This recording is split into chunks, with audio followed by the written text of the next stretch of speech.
The Chicago wind cut through the thin fabric of Sabrina Whitfield's jacket like it had a personal grudge against her. She stood on the cracked sidewalk outside a red brick apartment building on the south side, staring up at the third-floor window she had called home for the past 2 years. The window was dark now. The lights had been shut off that morning. The electric company had left 3 warnings. She had ignored them all because paying the bill meant not paying the rent, and paying the rent meant not buying groceries. And buying groceries meant her little sister Piper would not have to eat cold cereal for dinner 3 nights in a row. She was 19 years old, and she had already learned what it felt like to hold a family together with nothing but grit and prayer. In her left hand, she gripped a folded eviction notice. The paper had been in her pocket for 6 days. It had gone through the wash cycle once because she had forgotten to take it out, and now the ink was smudged, but the deadline was still visible at the top. 14 days. Vacate the premises. Failure to comply will result in law enforcement action. 6 of those 14 days were already gone. Sabrina looked down at her sister. Piper Whitfield was 6 years old, and she was holding a stuffed rabbit named Butterscotch that had lost one of its glass eyes back in October. Piper wore a pink puffer coat that was 2 sizes too big because Sabrina had bought it at a thrift store, knowing it would last her the whole winter and maybe part of the next one. The little girl looked up at her older sister with the kind of trusting, patient eyes that only a child who has already lost too much can give. "Are we going inside now, Sabby?" Piper asked. "Yes, sweetheart," Sabrina said. Her voice cracked on the second word and she cleared her throat to hide it. "Yeah, we're going inside." She had promised herself she would not cry in front of Piper. Not once. Not ever. Their father had made her promise that, on the last day of his life, though he had not known it was the last day. He had been sitting in his old brown recliner watching the evening news, and he had turned to her with that quiet, steady expression he always wore. And he had said, "Sabby, whatever happens to me, whatever happens to us, you don't let that little girl see you break. You be the wall she leans on." 6 hours later, Everett Whitfield was dead of what the coroner called a massive heart attack. 6 months later, his oldest daughter still had not let herself break. She unlocked the front door of the building and led Piper up the narrow, unheated stairwell. On the second-floor landing, a neighbor's cat sat cleaning itself and watched them pass with the indifferent judgment of an animal that had never known human hardship. On the third floor, Sabrina fumbled her keys, then pushed the apartment door open. The apartment was almost empty. She had already sold the couch. She had already sold the television, the toaster oven, the microwave, and the 2 matching armchairs that had come with the place. She had sold her own bed last week, and now she slept on a deflated air mattress in the corner of the living room, while Piper slept on a second air mattress under a window that did not close all the way. Cardboard boxes lined the walls, 23 of them. Sabrina had counted them the night before because counting had been the only thing that kept her from screaming into her pillow. Everything the Whitfield family still owned in the world fit inside 23 cardboard boxes and one rusted sedan parked at the curb. Piper walked to the middle of the room and sat down cross-legged on the bare hardwood floor. She placed Butterscotch on her lap and looked around like she was trying to memorize the shape of the walls. "Sabby," she said quietly, "where are we going to go?" Sabrina knelt down in front of her sister and pushed a lock of hair behind Piper's ear. "Somewhere better," she said. "I promise." She did not know if it was a lie. She did not know if it was the truth. She only knew that Piper had already lost her mother to cancer when she was 3 years old, and her father to a stopped heart just after she turned 6. And if Sabrina had to lie to her one more time to keep her from losing her sense of safety, then she was going to do it, and she was going to sleep just fine at night. Behind her on top of a cardboard box, her phone buzzed. She stood up slowly and picked it up. The screen glowed with a name she had been dreading and expecting in equal measure. Grayson Ashford. She almost let it ring through to voicemail. Almost. But she had learned 6 months ago in the hospital corridor, where her father's body had grown cold behind a closed door, that Grayson Ashford was the kind of man who did not accept being ignored. He was a man who kept coming back, kept smiling, kept reaching. And in the fog of her grief back then, she had let him reach. She thumbed the green button. Sabrina, honey, Grayson's voice said, warm and smooth as bourbon poured over ice. I've been trying to get you all day. Are you all right? I'm fine, Grayson, she said. I'm just packing. Packing. There was a small pause on his end of the line. So it's real then, the eviction. It's real. Sabrina. His voice dropped an octave, becoming softer, more paternal. Look, honey, I've told you 100 times. You don't have to go through this alone. Your dad and I were best friends for 20 years. He would want me to look after you. He would want me to help. Sabrina walked to the window and looked out at the street. A black sedan was parked across from her building. She could not see who was inside. Probably nobody. Probably her nerves. I don't need help, she said. You have Piper to think about. That one landed. She hated that it landed. She closed her eyes and pressed her forehead against the cold glass. I know I have Piper to think about, she said. Then let me come by tomorrow. Let me go through some of your father's things with you. That old apartment of his still has a lot of items I could sell for you. Books, tools, some of that furniture. I could probably get you $2, maybe $3,000 by the end of the week. Enough to get you into a motel while you figure out your next step. Sabrina opened her eyes and stared at the black sedan across the street. She had not told Grayson she had already been to her father's apartment 3 times to sort through his things. She had not told him about the storage unit. She had not told him about the box of her father's personal effects that she had brought back to her own place. The box that now sat in the corner of her living room waiting to be opened. Grayson had asked about that box 17 times in the past 6 months. She had counted 17 times. Every time he had phrased it a little differently. Sometimes he asked about her father's paperwork. Sometimes he asked about any old family documents. Once he had asked directly if her father had left behind any keys, any deeds, any letters she did not understand. She had told him no because for a long time it had been true. Her father had left her nothing but debt memories and a promise she had made in a living room while the evening news played in the background. Or so she had thought. I'll call you back, Grayson, she said. Sabrina, wait. Sabrina, honey, don't hang up. She hung up. She stood at the window for a long moment watching the black sedan across the street. After about 30 seconds, it pulled away from the curb and disappeared around the corner. She told herself it was a coincidence. She was very good by then at telling herself things that she did not entirely believe. Behind her, Piper had opened one of the cardboard boxes and was pulling out an old flannel shirt. It was her father's.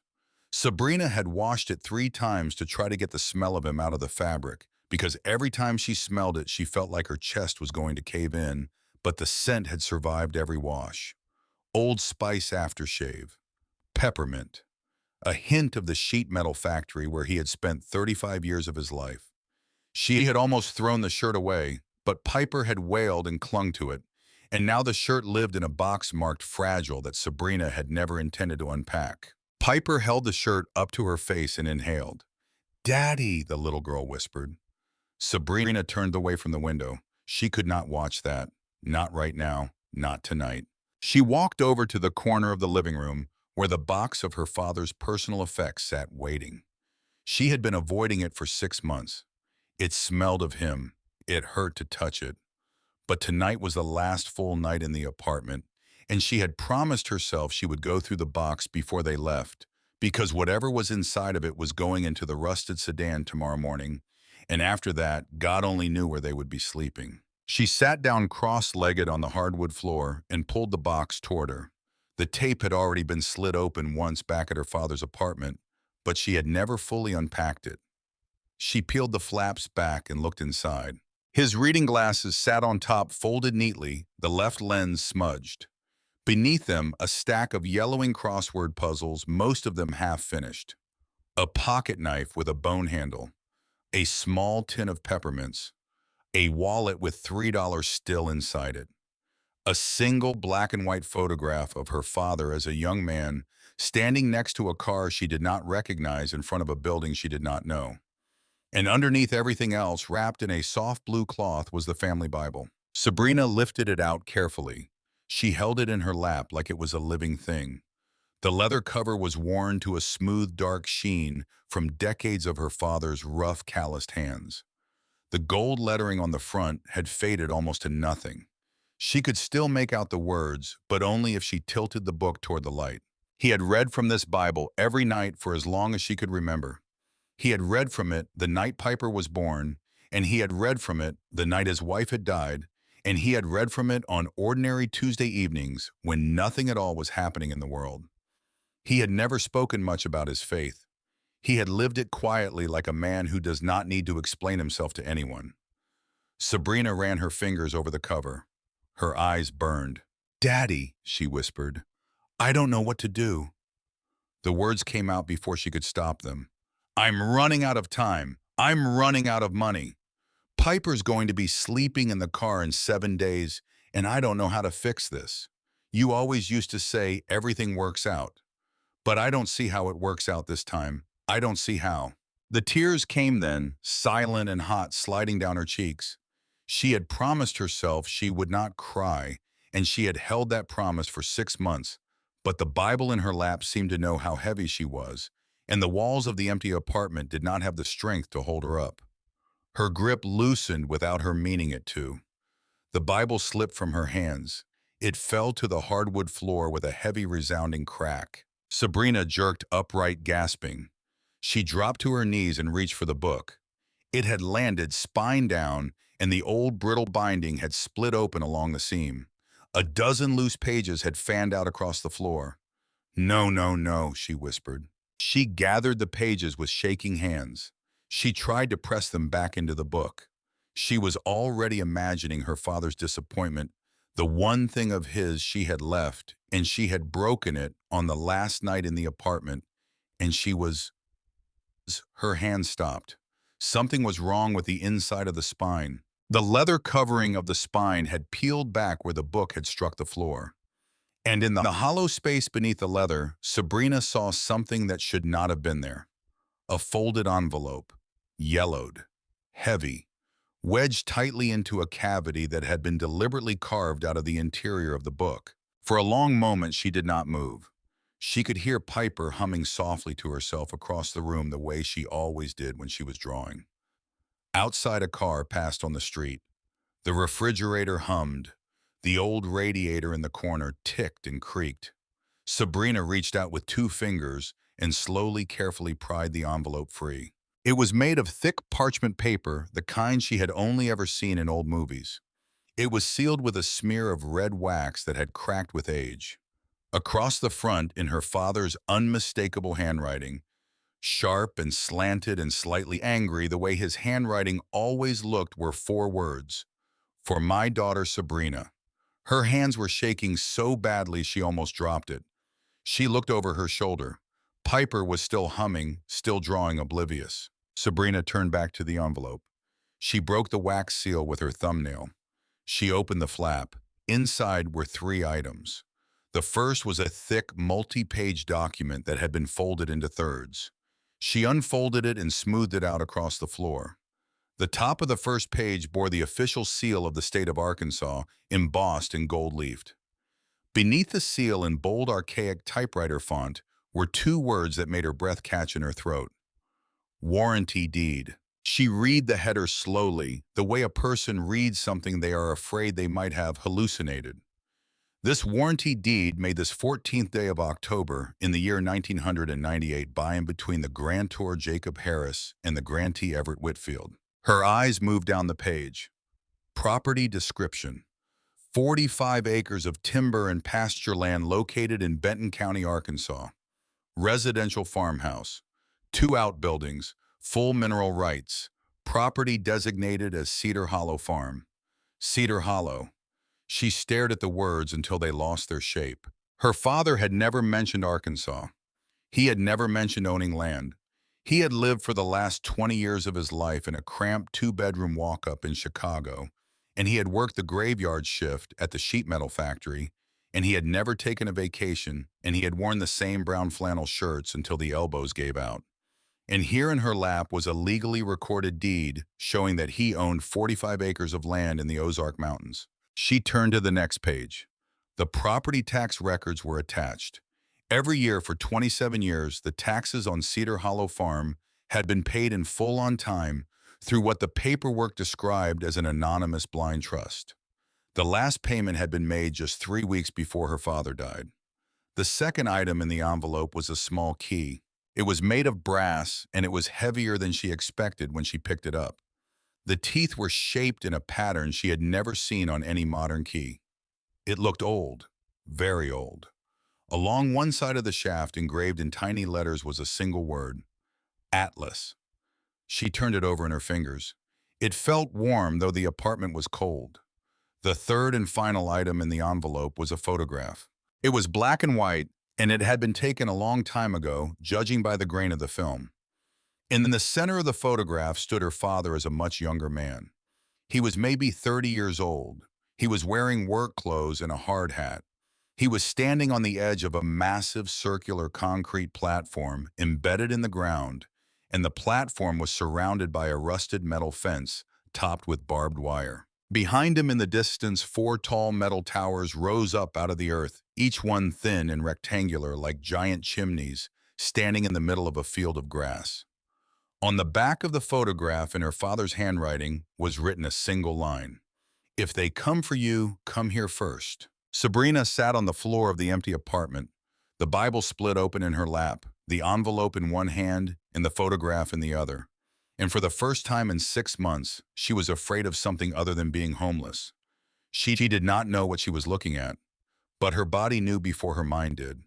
Her body understood that her father, the quiet man who had worked in a sheet metal factory for 35 years, had been hiding something enormous from her for her entire life. And whatever it was still out there, waiting. That night, after Piper had fallen asleep on the air mattress curled around butterscotch, with the flannel shirt pulled up to her chin, Sabrina sat at the kitchen counter with her cracked smartphone and typed the property number into the Benton County Assessor's website. The record came back in less than a second. Cedar Hollow Farm, 45 acres. Registered owner Everett Whitfield and Trust. Estimated value well over $2 million. Sabrina read the number 3 times before she believed it. She typed a new search into her phone. The letters on the screen felt hot under her thumb. Atlas, Silo, Arkansas. The results loaded slowly. She scrolled. Between the years of 1959 and 1965, the United States Air Force had constructed a chain of underground missile silos across the plains of central and western Arkansas. They had been part of a program called Atlas F. Each silo had been buried 9 stories deep in the earth.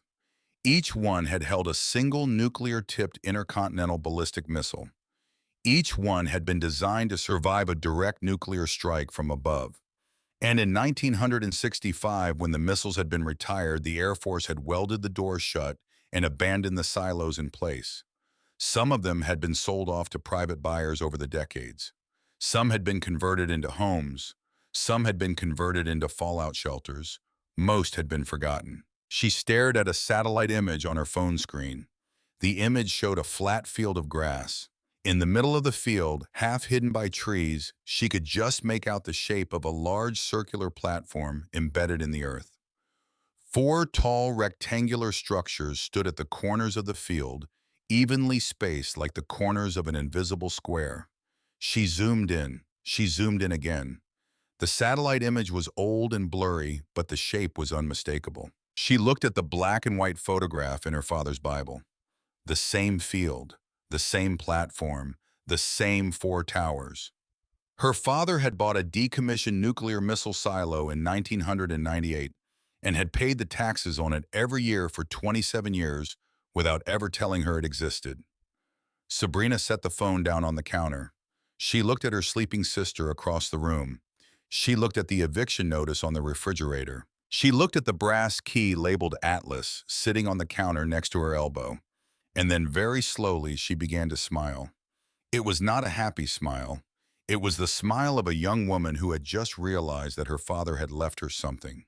Something enormous, something dangerous, something that other people wanted, something that her father had thought was worth hiding for her entire life. She did not know what it was, not yet, but she was going to find out. By 4 o'clock the next morning, Sabrina had loaded everything she owned into the rusted sedan, and of the 23 boxes fit into the trunk. Another 8 fit in the back seat. The remaining 5 she left in the apartment. She could not carry everything. She was going to have to make peace with that. She strapped a very sleepy Piper into her car seat. The little girl blinked up at her in the dim light of the parking lot. "Where are we going, Sabby?" "On an adventure, sweetheart." "A good one." Sabrina buckled the harness across her sister's chest. She smoothed a hand down Piper's dark hair. "The best one," she said. She started the engine. The old sedan rattled to life on the second try. She checked her mirrors. She pulled out of the parking lot. She did not call Grayson Ashford. She did not text him. She did not leave a note. Her phone buzzed twice in the cup holder as she pulled onto the interstate heading south. Both times the caller ID showed the same name, Grayson Ashford. She let it ring through to voicemail. Both times, the drive from Chicago to Benton County, Arkansas was 700 miles. It took her 12 hours, including 2 stops for gas and 1 stop at a rest area outside of Springfield, Missouri, where she bought a stale gas station sandwich and split it 3 ways between herself, Piper, and Butterscotch the stuffed rabbit. Piper slept for most of the drive. Sabrina drove with the radio off because the radio made her think, and thinking made her ask questions that she did not have answers for. Why had her father hidden this? Who else knew? Why did she feel, even now, driving down a lonely highway in the middle of the American heartland, that someone was watching her? That black sedan outside her apartment. The strange questions from Grayson. The 17 times he had asked about her father's paperwork. She had told herself for 6 months that Grayson was just a lonely middle-aged man trying to fill the space left by his best friend's death, that he was harmless, that she was being paranoid. But now, gripping the steering wheel at 10 and 2, she was beginning to understand that she had been lying to herself for a very long time. The landscape changed as she crossed into Arkansas. The flat farmland gave way to rolling green hills, then to dense forests of pine and oak. The 2-lane highway wound between the mountains of the Ozarks. Sabrina had never seen mountains like these. They were softer than the mountains she had seen in movies. Older. They looked like they had been standing there since the beginning of time. By late afternoon, she rolled into the historic town square of Bentonville. The town was smaller than she had expected. A single traffic light, a courthouse with a stone facade, a handful of shops, a diner with a cracked neon sign. She parked her rusted sedan across the street from the county courthouse, unbuckled Piper, and led her by the hand up the courthouse steps. The Benton County Clerk's office was on the ground floor, a frosted glass door with gold lettering. Sabrina pushed it open and stepped inside. The office was quiet. A single ceiling fan turned overhead. Behind a long wooden counter sat an older woman in her mid-60s. She had silver hair pinned up in a loose bun. She wore reading glasses perched on the end of her nose. A brass nameplate on the counter identified her. Loretta Hensley, County Clerk. "Can I help you, honey?" Loretta said without looking up from her paperwork. Sabrina lifted Piper up so the little girl could rest her elbows on the counter. "I need to verify a property," Sabrina said. Her voice came out steadier than she felt. "My father recently passed away. I found a deed in his things." She slid the deed across the counter. Loretta reached for it without looking up. Her fingers picked it up. Her eyes drifted down to the paper. Then she froze. She read the top line. She read the second line. She read the name of the grantee, Everett Whitfield. Loretta Hensley set her pen down very slowly. She removed her reading glasses. She looked up at Sabrina for the first time. Her eyes were pale blue, and they were wide. "You're Everett's daughter," Loretta whispered. It was not a question. It was a statement. Sabrina felt the hair on the back of her neck lift. "Yes," she said. "How do you—" Loretta held up one finger. She glanced quickly toward the back of the office, then toward the door Sabrina had just come through. She stood up from her chair. She walked around the counter and she took Sabrina gently but firmly by the elbow. "Come with me, honey," she said. "Right now. Bring the little one." She led them both into a small back office. She closed the door. She locked it. Then she went to a filing cabinet in the corner, unlocked the bottom drawer, and pulled out a manila envelope that was thick with paper and sealed with a rubber band. She turned to Sabrina and held the envelope out. "Your father left this with me 6 months ago," Loretta said. "He told me you would come. He told me to give it to you personally and to no one else. And he told me—" She paused and Sabrina saw the older woman's chin tremble slightly. "He told me that if you came, it would mean he was already gone." Sabrina took the envelope with trembling hands. Her father's handwriting was on the front. "For my daughter Sabrina." Same as the envelope in the Bible. Same slanted, angry, unmistakable hand. "He came in here on a Tuesday." Loretta went on, her voice low and unsteady. "It was raining. He sat in that chair right there. He looked me in the eye and he said, 'Loretta, I need you to do something for me, and you cannot tell anyone. Not your husband, not the sheriff, not the mayor.' And I asked him what it was, and he said—" She was interrupted by the sound of the office door rattling. Someone had just tried the handle. Loretta's face went white.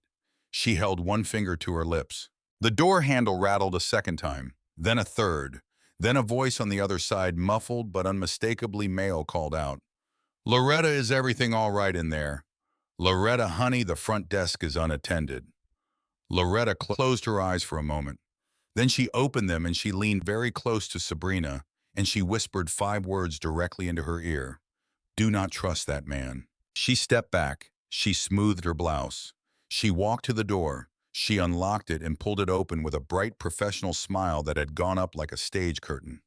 "Mr. Caldwell," she said, "I'm so sorry. I was just helping this young lady with some paperwork." The man who stepped through the doorway was in his late 50s. He wore a tailored charcoal gray suit that looked completely out of place in a small-town courthouse. His silver hair was slicked back from his forehead. His shoes were polished. His teeth were very white. His eyes swept over Sabrina like a scanner. Then he smiled, and the smile was as smooth and expensive as the suit. "Well," he said. "Well, well, well. You must be Sabrina." Sabrina stared at him. She had never seen this man before in her life. He had spoken her name like he had known her since she was a child. "I'm Richard Caldwell," he said. "I was your father's local attorney for many, many years. I have to tell you, I was just heartbroken when I heard about Everett. Just heartbroken. Your father was a fine man." He extended a manicured hand. Sabrina did not take it. Caldwell's smile did not falter, but something in his eyes shifted. A tiny flicker. Gone in an instant. He withdrew his hand smoothly, as if the whole gesture had been a courtesy and not an offer. "I understand you've come a long way," he said. "Chicago isn't it long drive, especially with a little one. Loretta, why don't you go back to the front desk? I'll help this young lady from here." Loretta hesitated. Her eyes flicked to Sabrina. "Actually," Sabrina said before Loretta could move, "Ms. Hensley was just finishing something for me. I'd like to speak with her first." Caldwell's smile widened. He tilted his head. "Of course," he said. "Of course, but I really must insist, Sabrina. This is a legal matter. You'll want proper counsel. And your father specifically retained me as counsel of record for Cedar Hollow. It would be a serious mistake for you to handle this without me." Sabrina felt the manila envelope pressed against the small of her back where she had tucked it under her jacket. She had done that without thinking. Her body had known even before her mind had caught up. "How did you know I would be here?" she asked. Caldwell blinked once. "I'm sorry. I never told anyone I was coming to Bentonville. Not my landlord, not my friends, not anyone. So how did you know I would be here today?" Caldwell's smile stayed in place, but a small muscle jumped in his jaw.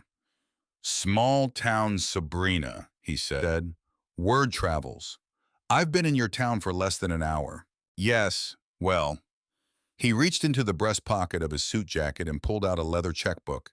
He set it on the counter with the kind of practiced ease of a man who had been closing deals for 30 years. "Let's not get lost in detail. I've been keeping an eye on your father's estate ever since I got the news. Out of respect, out of loyalty. Everett was a fine man, but he made one terrible investment mistake in his life, and Cedar Hollow was it. Caldwell uncapped a gold fountain pen. That land is sitting on top of an undocumented chemical dump from a shuttered mining operation in the 70s, he said. It's a Superfund liability waiting to happen.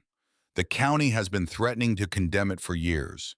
If you try to take possession of it, you will inherit not only the property, but also the environmental cleanup obligations. And I have to be straight with you, Sabrina. Those obligations could run into the millions. They could ruin you. He clicked the pen open. I know your situation, he said. Eviction notice, 2 jobs, a little sister to raise, no inheritance from your father except a mountain of debt and a cursed piece of land you didn't know he owned. And I'm going to help you, Sabrina. I'm going to be the friend Everett would have wanted me to be. I'll take that liability off your hands right now today. I'll write you a certified cashier's check for $30,000. Cash equivalent. You walk out of this office with more money than you've ever held in your life, and your little sister sleeps in a warm bed tonight. $30,000.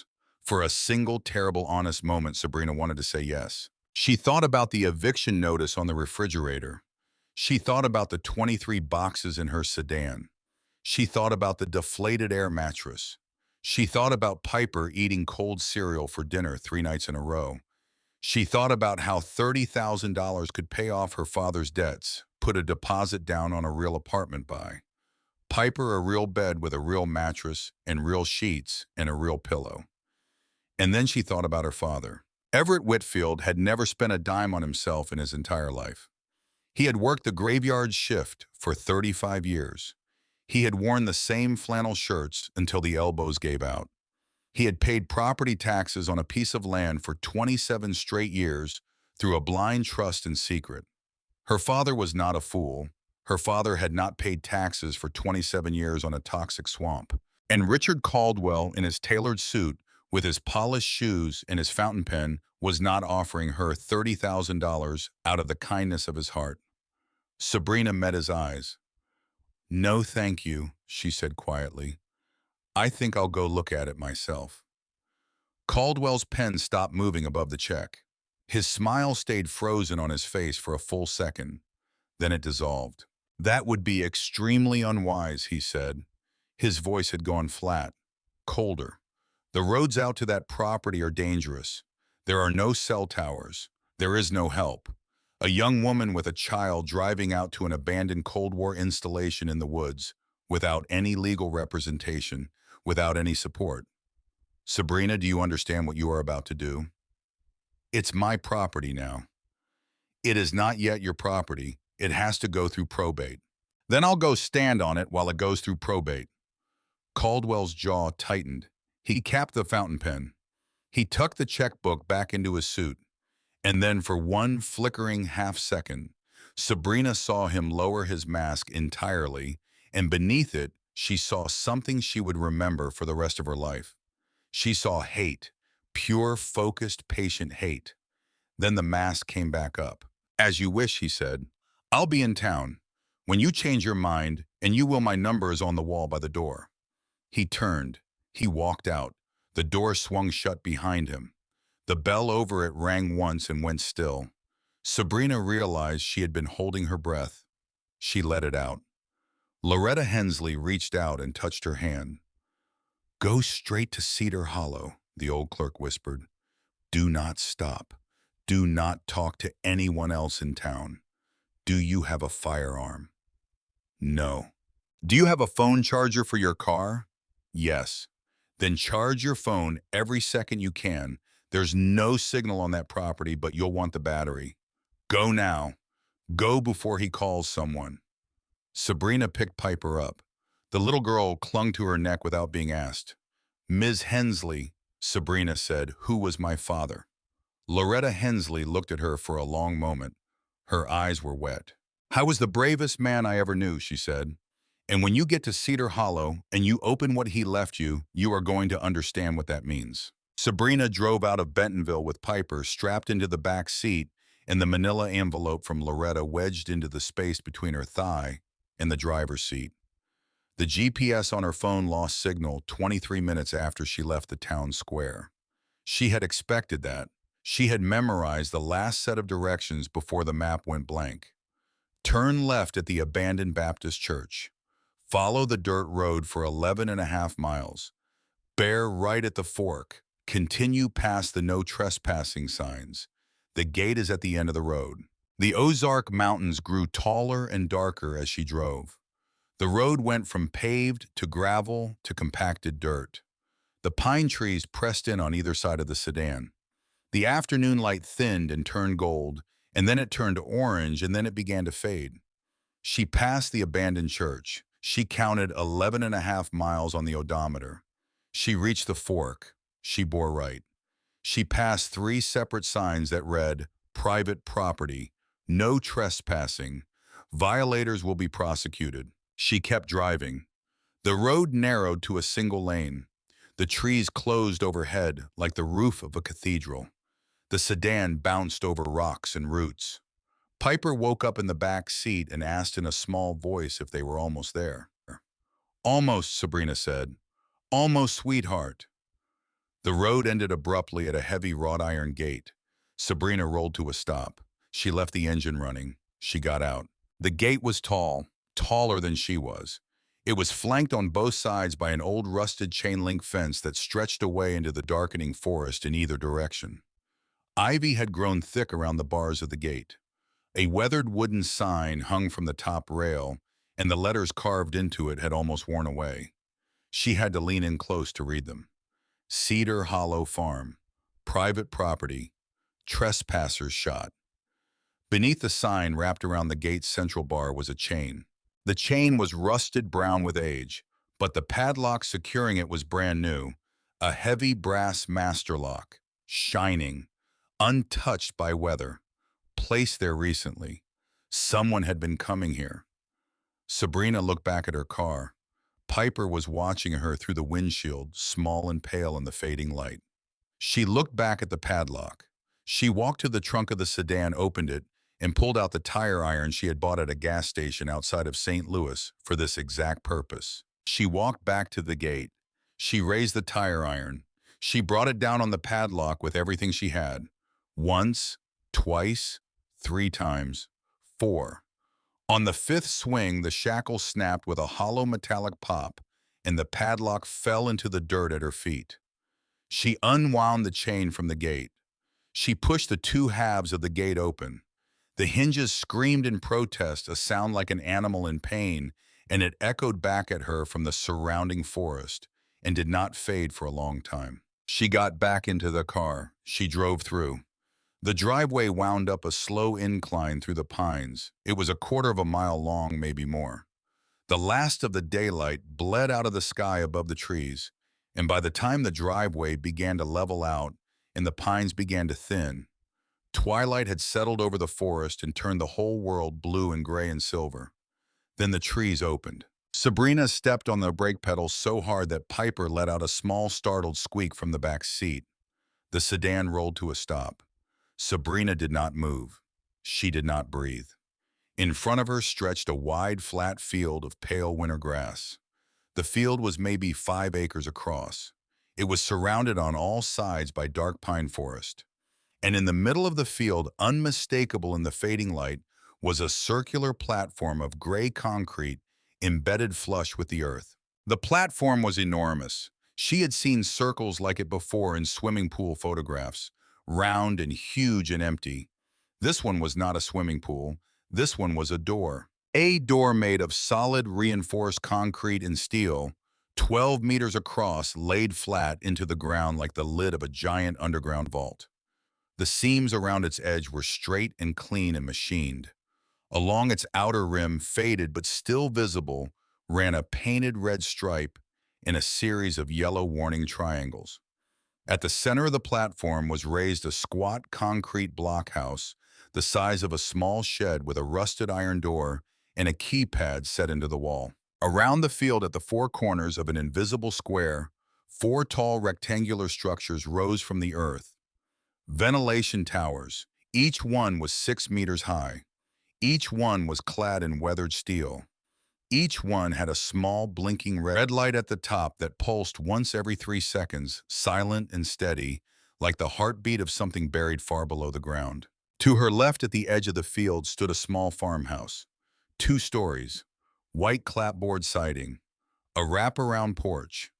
It was the kind of house that would have looked charming in a painting, except that every ground floor window had been covered from the inside with a heavy steel plate. Except that the front door was not wood. It was reinforced steel painted to look like wood with a heavy industrial keypad set into the frame. Except that under the eaves of the porch roof, tucked into the shadows, Sabrina could count 6 small black security cameras. Each one had a small blinking red light. Each one was tracking her sedan. At the far side of the field, half swallowed by ivy and thyme, stood a low concrete guardhouse with an empty flagpole rising from its roof. The flag was long gone, but nailed to the front of the guardhouse, weathered and faded but still legible, was a rusted metal sign. United States Air Force, restricted area, authorized personnel only, use of deadly force authorized. Sabrina sat frozen in the driver's seat. Her father, the man who had worked the graveyard shift at a sheet metal factory for 35 years and had worn the same flannel shirts until the elbows gave out, had owned a decommissioned nuclear missile silo in the middle of the Ozark Mountains. He had fortified the farmhouse next to it. He had installed active surveillance. He had kept every red light blinking. He had paid the taxes on it for 27 straight years. He had never told her it existed. And on the day he died in a hospital in Chicago, 700 miles from this quiet field in Arkansas, the red lights on those 4 ventilation towers had not gone out. Someone was still keeping them on. In the back seat, Piper's small voice cut through the silence of the sedan. "Sabby," she said, "what is this place?" Sabrina Whitfield stared at the field. She stared at the concrete door in the ground. She stared at the fortified farmhouse. She thought of the brass key in her pocket, warm against her thigh, engraved with a single word: Atlas. And she thought of her father, the man she had thought she knew for 19 years, and she understood finally why he had made her promise never to let Piper see her break. He had known this day was coming. He had known she would need to be strong when it did. "I don't know, sweetheart," Sabrina said softly.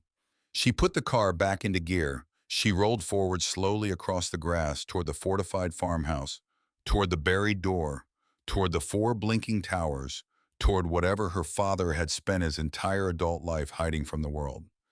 But I'm going to find out. Sabrina rolled the sedan slowly across the pale winter grass, and the field seemed to grow larger the closer she got to the farmhouse. The concrete disc in the center of it stayed to her right, silent and enormous, catching the last blue light of the sky. She kept glancing at it out of the corner of her eye, half expecting it to move. It did not move. It sat there like it had been sitting there since before she was born, which she realized was not far from the truth. She parked the sedan on the strip of gravel driveway that ran up to the porch of the farmhouse. She killed the engine. The silence that flooded in around her was the kind of silence a person from the city almost never hears. No traffic, no sirens, no neighbors. Just the wind moving through the tops of the pines and the faint tick of the cooling engine. She turned in her seat and looked at Piper. The little girl was awake now. She had unbuckled the top strap of her car seat harness and was pressing her nose against the side window, staring at the huge circular platform out in the field. "Sabby, is that a swimming pool?" "No, sweetheart. It looks like a swimming pool." "It's not a pool." "What is it?" Sabrina drew a slow breath. She thought about the honest answer. She thought about the age of her sister. She landed somewhere between the two. "It's a special door," she said, "that Grandpa built a long time ago. A door in the ground. A door in the ground." Piper thought about that. "Weird," she said finally, and then she picked Butterscotch up off the seat next to her and hugged him. Sabrina almost laughed. She loved her sister with a fierceness that sometimes frightened her. 6 years old, and the child's response to a decommissioned nuclear missile silo hidden on the family farm was one word: weird. It was almost enough to make her feel like everything was going to be all right. Almost. She checked her phone. No bars. She had known that already, but she checked anyway. She plugged the charging cable into the port between the seats. The little battery icon on the phone lit up. Then she looked toward the farmhouse. The porch had been swept recently. She had noticed it the moment she pulled up. There was not a single dead leaf on the wood, and the wraparound railing had no cobwebs on it.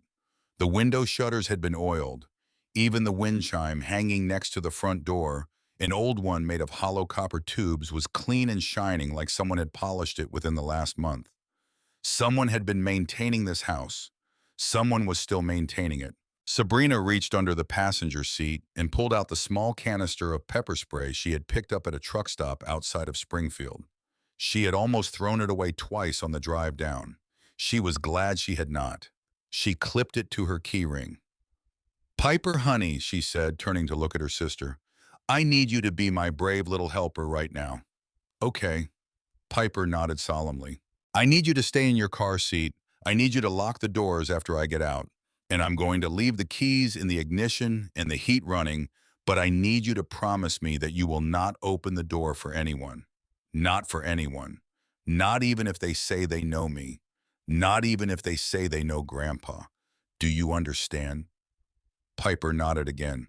Her eyes were huge. "Even a nice policeman, even a nice policeman, if a policeman comes, you honk the horn 3 times, and then you keep honking until I come running. Can you do that?" 3 honks. 3 honks. Good girl. Sabrina reached back and squeezed her sister's small hand. Piper squeezed back.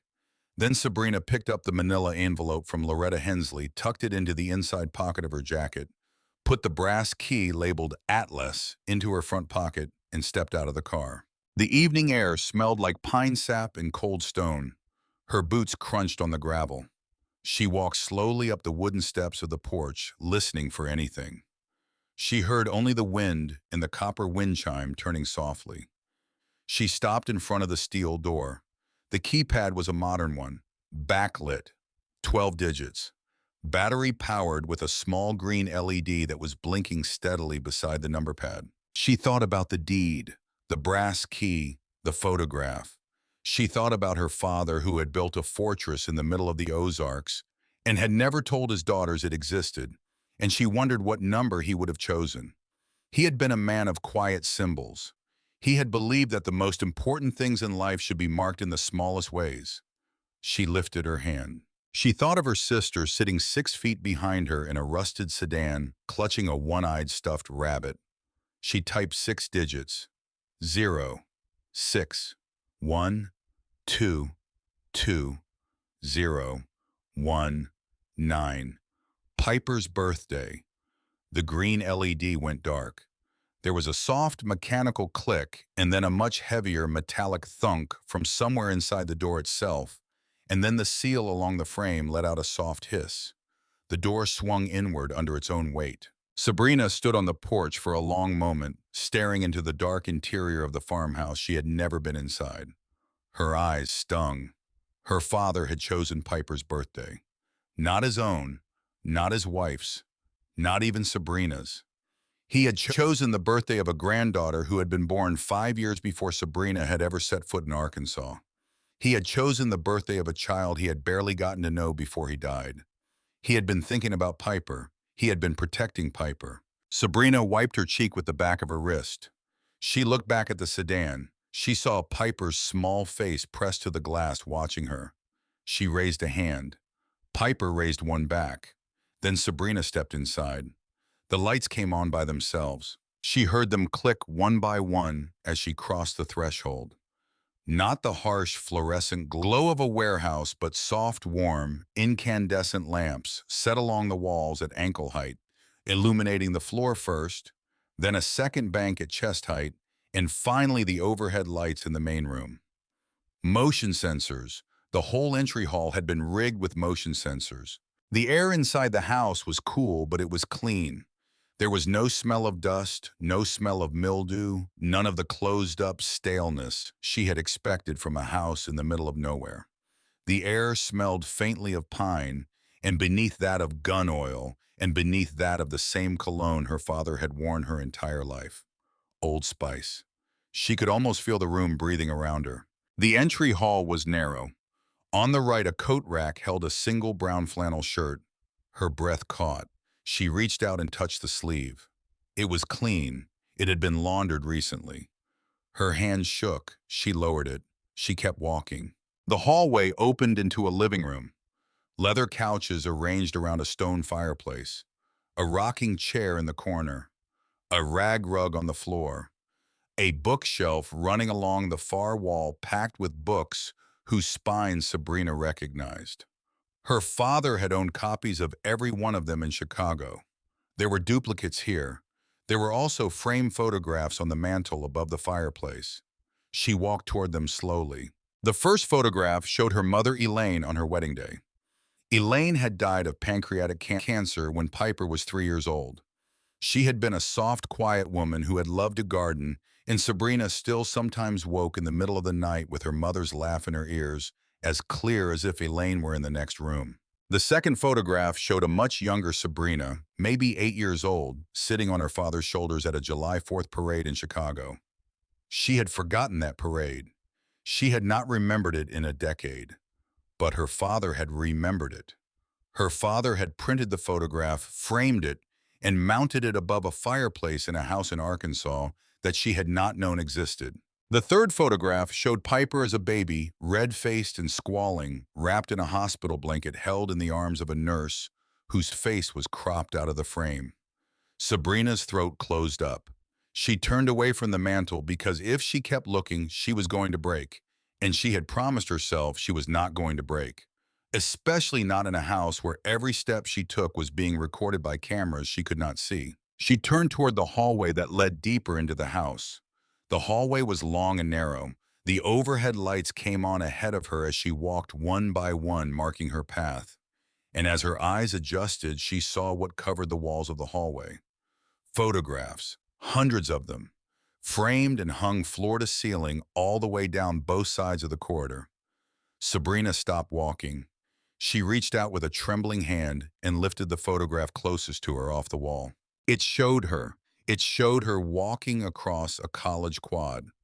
Northwestern, she was carrying a stack of books.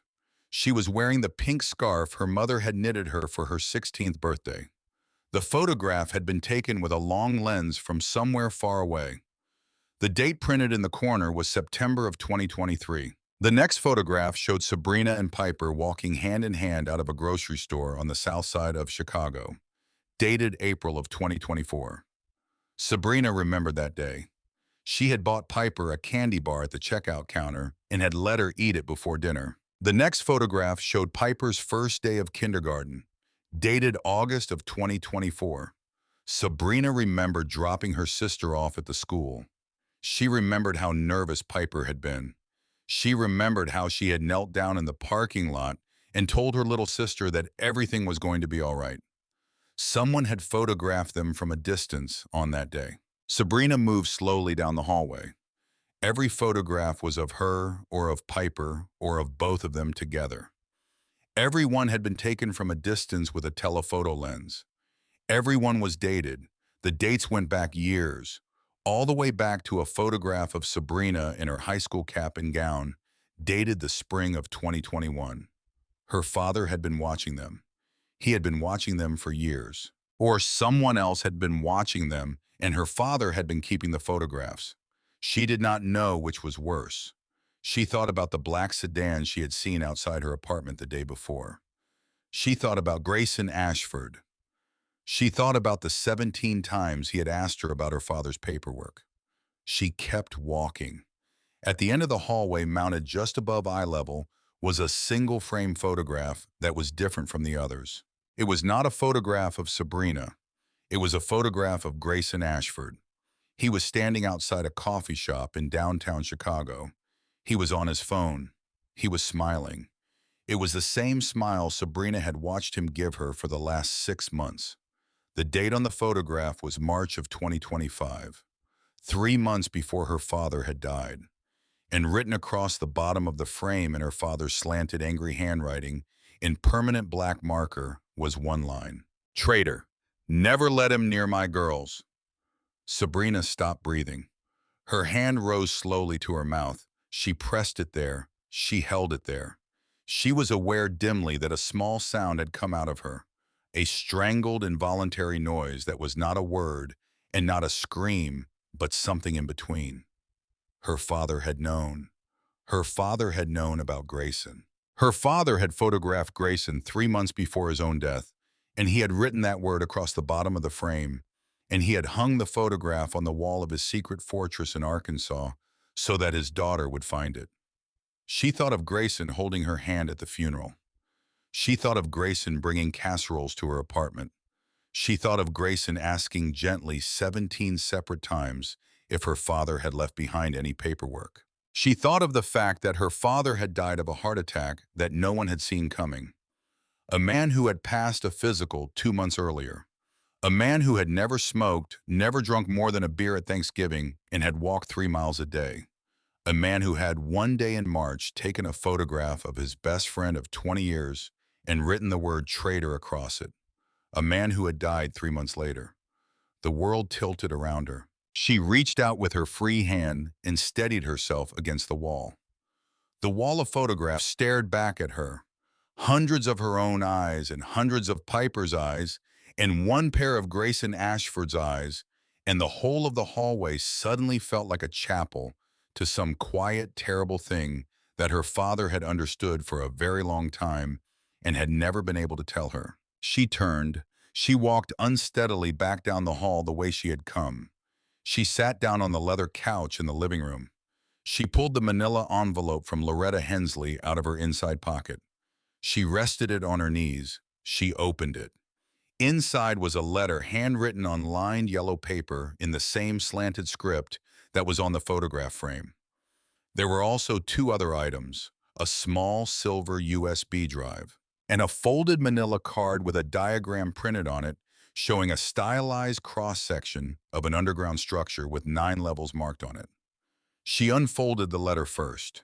She read it slowly out loud because sometimes hearing her own voice was the only way she could make her mind hold on to something that was too big to hold in silence. Sabrina, if Loretta gave you this, I am gone. I want you to sit down. I want you to breathe. I want you to remember that I loved you and your sister more than I have ever loved anything in this world. Everything I did for you. Even the things I never told you about. Especially the things I never told you about. You are sitting in the farmhouse at Cedar Hollow. You have already used the key I hid in the Bible. You have already found the photographs on the walls. And if you have already gotten this far, then you have already seen what I wrote across the frame at the end of the hallway. I am so sorry. Grayson Ashford is not my friend. Grayson Ashford has never been my friend. He is a plant. He has been in our lives for a long time. He was placed there by a man whose name I have written on the drive that Loretta will give you. I confirmed his identity in March of this year. I did not know how to tell you. I did not know how to protect you and Piper without turning your world upside down. I took too long to decide. That is on me. Please forgive me for that. The house you are sitting in is safe. The walls are reinforced. The doors are steel. The windows have shutters that will drop from the ceiling if you press the small silver button under the coffee table in the living room. Do not press it unless you have to. Do not open the door to anyone. Not the sheriff, not the mayor, not Grayson, not the woman from the county clerk's office. Loretta is a good soul, but I do not want you letting anyone into that house right now. Not until you understand what you have inherited. You have inherited more than a farm, Sabrina. You have inherited the last chapter of my life. I spent 30 years working toward the night you would sit on that couch reading this letter. I built the fortress you are sitting in with my own hands and the help of two people I trusted with my life. Both of them are dead now. That is not a coincidence. The brass key I hid in the Bible opens the outer hatch. You will find the outer hatch under the concrete blockhouse in the center of the field. There is a small door on the side of the blockhouse. The keypad on the door uses your sister's birthday. So does everything in this house. Everything in this house is for Piper. When you are ready, take the brass key, walk out to the blockhouse, open the door, and go inside. The rest of the answers are down there. All of them. Take the USB drive with you. It has to be plugged into the console on the second level. It will unlock the rest. I love you, sweetheart.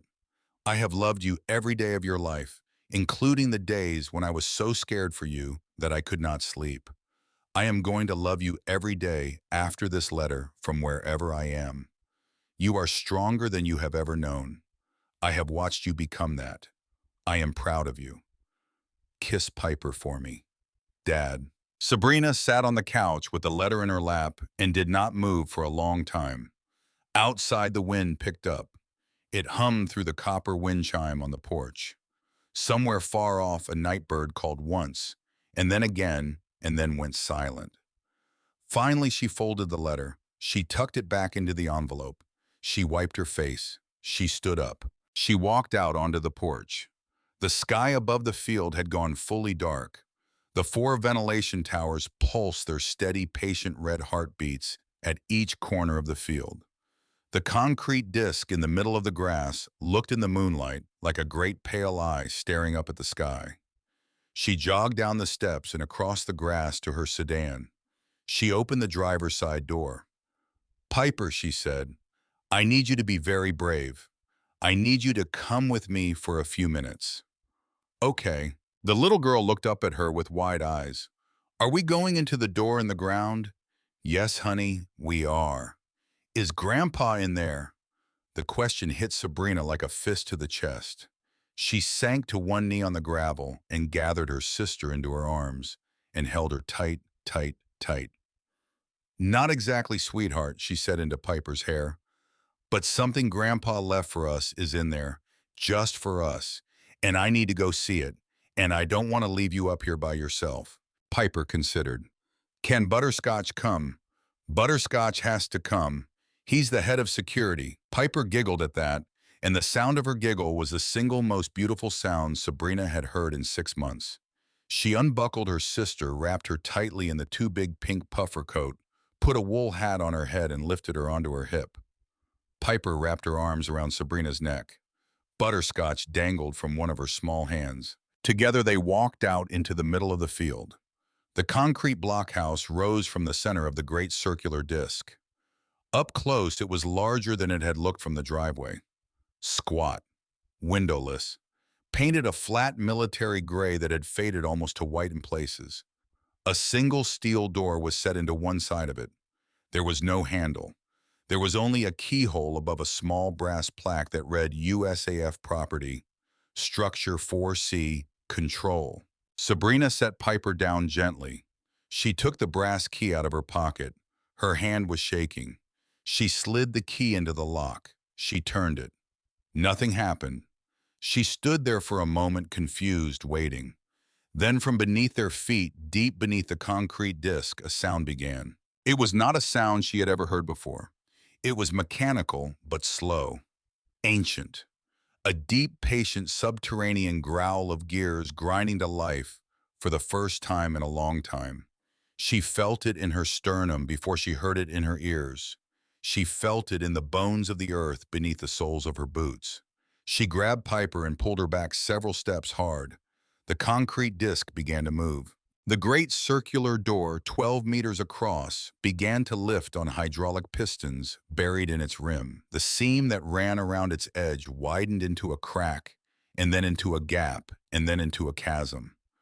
Cold air surged up from the opening in a great sighing breath, and it smelled of concrete and metal and the deep sleeping smell of a place that had been closed for a very long time.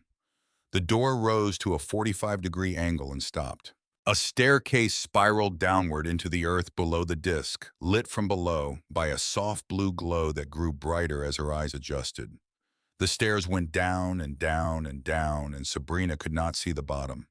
Piper made a small sound and pressed her face into her sister's shoulder. "It's okay, sweetheart," Sabrina whispered. "It's okay." She looked up one more time at the sky. She looked at the 4 blinking towers at the corners of the field. She looked back at the farmhouse and the sedan and the dark forest surrounding it all. Then she picked her sister up, held her close, and started down the spiral staircase into the belly of Cedar Hollow. The staircase descended for what felt like forever. She counted the levels as she went. Each landing had a small plaque bolted to the concrete wall engraved with a numeral and a designation. Level 1, Storage. Level 2, Operations. Level 3, Residential. She stopped on the third landing. The door on this level was slightly open. Warm yellow light spilled through the gap. Sabrina hesitated, then pushed the door with her shoulder. The room beyond took her breath away. It was a small apartment, not a bunker, not a prison cell, not a lab. It was a home. A round living room paneled in warm cedar. A tiny kitchen with a wooden table set for three. And through an open doorway on the far side, she could see a child's bedroom. She carried Piper across the living room and stood in the doorway of that bedroom. The bed was small, twin size. It had a hand-carved wooden headboard. On the pillow sat a large stuffed bear that Sabrina recognized instantly because she had bought its match at a hospital gift shop the morning Piper was born, and Piper had chewed on the ears of hers until they were flat. The stuffed bear on this pillow had ears that were still perfectly round. Above the bed hung a hand-painted wooden sign. Piper's room. Piper lifted her head from her sister's shoulder. She saw the sign. She saw the bear. She was very quiet for a long moment. "Sabby," she whispered. "Grandpa made me a room." Sabrina could not answer. She could not answer because if she opened her mouth, she was going to fall to her knees in a stranger's basement and sob until she could not breathe anymore. Her father had built her sister a bedroom 9 stories underground in the mountains of Arkansas. He had done it long before he had even met Piper for the first time. He had painted the sign himself. He had picked out the bear. He had made the bed. Every plank of cedar in the walls had been chosen for a little girl her father had believed with the whole of his heart would one day need this room. He had been right. Piper wriggled to be put down. Sabrina set her down. The little girl walked slowly to the bed. She climbed up on it. She picked up the round-eared bear. She looked back at her sister, and she said in the small, matter-of-fact voice of children who understand more than adults ever give them credit for, "This is a nice room, Sabby." "It is, sweetheart. Can I stay here for a little while?" "Yes, yes, you can. I am going to be right down the hall. There's a light switch by the door. I'll leave it on." "Okay." Sabrina walked slowly to the bed. She kissed her sister on the forehead. She brushed Piper's hair back with her fingers, the same way her mother used to do to her. Then she turned and went back into the corridor. She descended one more level. Level 2, Operations. The door on this level was heavier than the others. She pushed it open. She stepped into a room that felt at first like the deck of a submarine. The walls were lined floor to ceiling with active humming servers, blinking green and yellow. Banks of monitors filled a curved desk that ran along the far wall. Each monitor showed a live feed. She counted them without meaning to. 43 cameras, 22 of them showed views of the field above. 6 showed the interior of the farmhouse. 4 showed each of the 4 ventilation towers from ground level and from above. The remaining 11 showed the perimeter of the property from angles she had not even known could be filmed. One camera was mounted on the trunk of a pine tree 50 yards from the front gate. Another was set into the eaves of the abandoned Baptist church at the corner of the county road. Her father had built a wall of eyes. He had been watching the road since before she was born. On the central desk in the middle of the console sat a small wooden box. Her name was carved into the lid. She walked slowly toward it. She picked it up. She opened it. Inside was a leather badge holder. She lifted it out.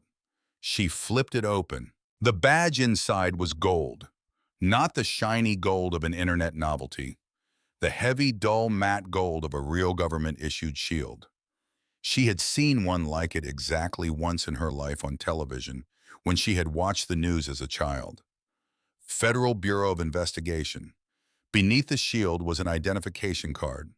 The photograph on the card was of her father, 30 years younger. Same steady eyes. The name on the card was Everett Whitfield. The title on the card was Senior Forensic Auditor, Financial Crimes Task Force, Consultant. The issue date was 1994. Beneath the badge, folded in half, was a small square note. Sabby. I never lied about the sheet metal factory. I really did work there. I just did something else at the same time. I spent 30 years auditing the finances of one man. That man is Richard Caldwell. He runs an illegal lithium mining operation that runs through half a dozen shell companies across 4 states. He also runs a pension fund that has stolen approximately $600 million from retired blue-collar workers across the Midwest. I have spent 30 years building a case against him. The USB drive in the envelope has all of it.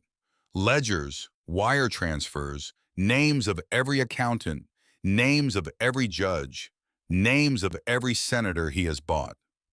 Cedar Hollow sits directly above one of the richest lithium veins in North America. It has been mine since 1998. I bought it because I knew he would come for it eventually. I built this fortress on top of it because I knew that when he came for it, he would come for me. And after me, he would come for you. That lithium vein is worth $100 million. Do not sign it away. Do not let anyone tell you what it is worth. It is yours. It is Piper's. It is the reason your grandfather worked the graveyard shift for 35 years. Sabrina read the number 3 times. $100 million.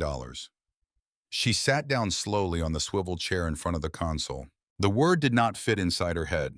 Not because the amount was large, because the shape of it was wrong, because it changed everything about who her father had been and about what she had thought her life was and about what her sister's life was going to look like from this night forward. It changed the color of every memory, the graveyard shift, the flannel shirts, the peppermint candies, the way he used to fall asleep in his recliner at 9 o'clock on Sunday nights. He had not been a tired factory worker. He had been a soldier in a war she had never known was being fought. She thought of Grayson Ashford. She thought of Caldwell. She thought of the photograph in the hallway and the word traitor written across the bottom of it in permanent marker. Her father had been building a case for 3 decades. And then 3 months before he had died, he had discovered that his own best friend had been the enemy's spy in his own house. He had not gone to the police. He had not gone to the FBI right away. He had instead taken a photograph. And then he had died. Sabrina slid the USB drive into the console. The main monitor lit up with a folder tree that stretched down the screen like a family of ghosts. Case files, audio recordings, video files, photographs, bank records, wire transfer logs. She scrolled through them for a full minute, not opening anything, just letting her eyes take in the scale of what her father had assembled. Then from behind her a small tone chimed. She spun in the chair. On one of the perimeter monitors, a single square had lit up red. A black SUV had just turned off the county road and was pulling up to the front gate of Cedar Hollow. Sabrina stood up so fast she knocked the chair backward. The SUV stopped in front of the smashed gate. A door opened. A man stepped out into the glow of the perimeter camera. He was wearing a charcoal jacket. He was holding a small duffel bag in one hand. He was smiling faintly the way a man smiles when he is not sure who is watching him, but wants to look confident either way. It was Grayson Ashford. Sabrina put her hand over her mouth. Her eyes darted across the other monitors, and she was already turning back toward the door of the operations room before her mind fully processed the second thing she was seeing. Piper's small pink form was on one of the interior farmhouse cameras. She had come up the spiral staircase on her own. She had followed some little instinct or curiosity of her own, and she was standing in the entry hall of the farmhouse, one hand on the steel door looking up at it. She was not scared. She was just there. The front door of the farmhouse was still open. Sabrina had not closed it behind her when she had gone back down. On the exterior camera, Grayson began walking up the driveway. Sabrina bolted. She sprinted out of the operations room up the spiral stairs, taking them 2 at a time. She heard herself calling Piper's name. She heard the echo of it in the great concrete shaft above her. She heard Piper's voice call back, small and startled. "Sabby!" She burst up onto the surface. The cold night air hit her face like a wave. Grayson Ashford was already halfway up the driveway. He had stopped walking. He had seen her come up out of the ground. He was staring at her with an expression that for one flickering second was not the warm, avuncular smile she had known for 6 years. For one flickering second, Grayson Ashford's face looked in the moonlight like the face of a man who had come to do a job and was surprised to find he was going to have to do it in front of a witness. Then the smile came back on. He raised one hand and waved. "Sabrina, honey," he called across the field, warm and smooth. "Thank God I found you. I was so worried." Piper stepped out of the front door of the farmhouse. She saw Grayson. She frowned. "Sabby," she said. "Who's that?"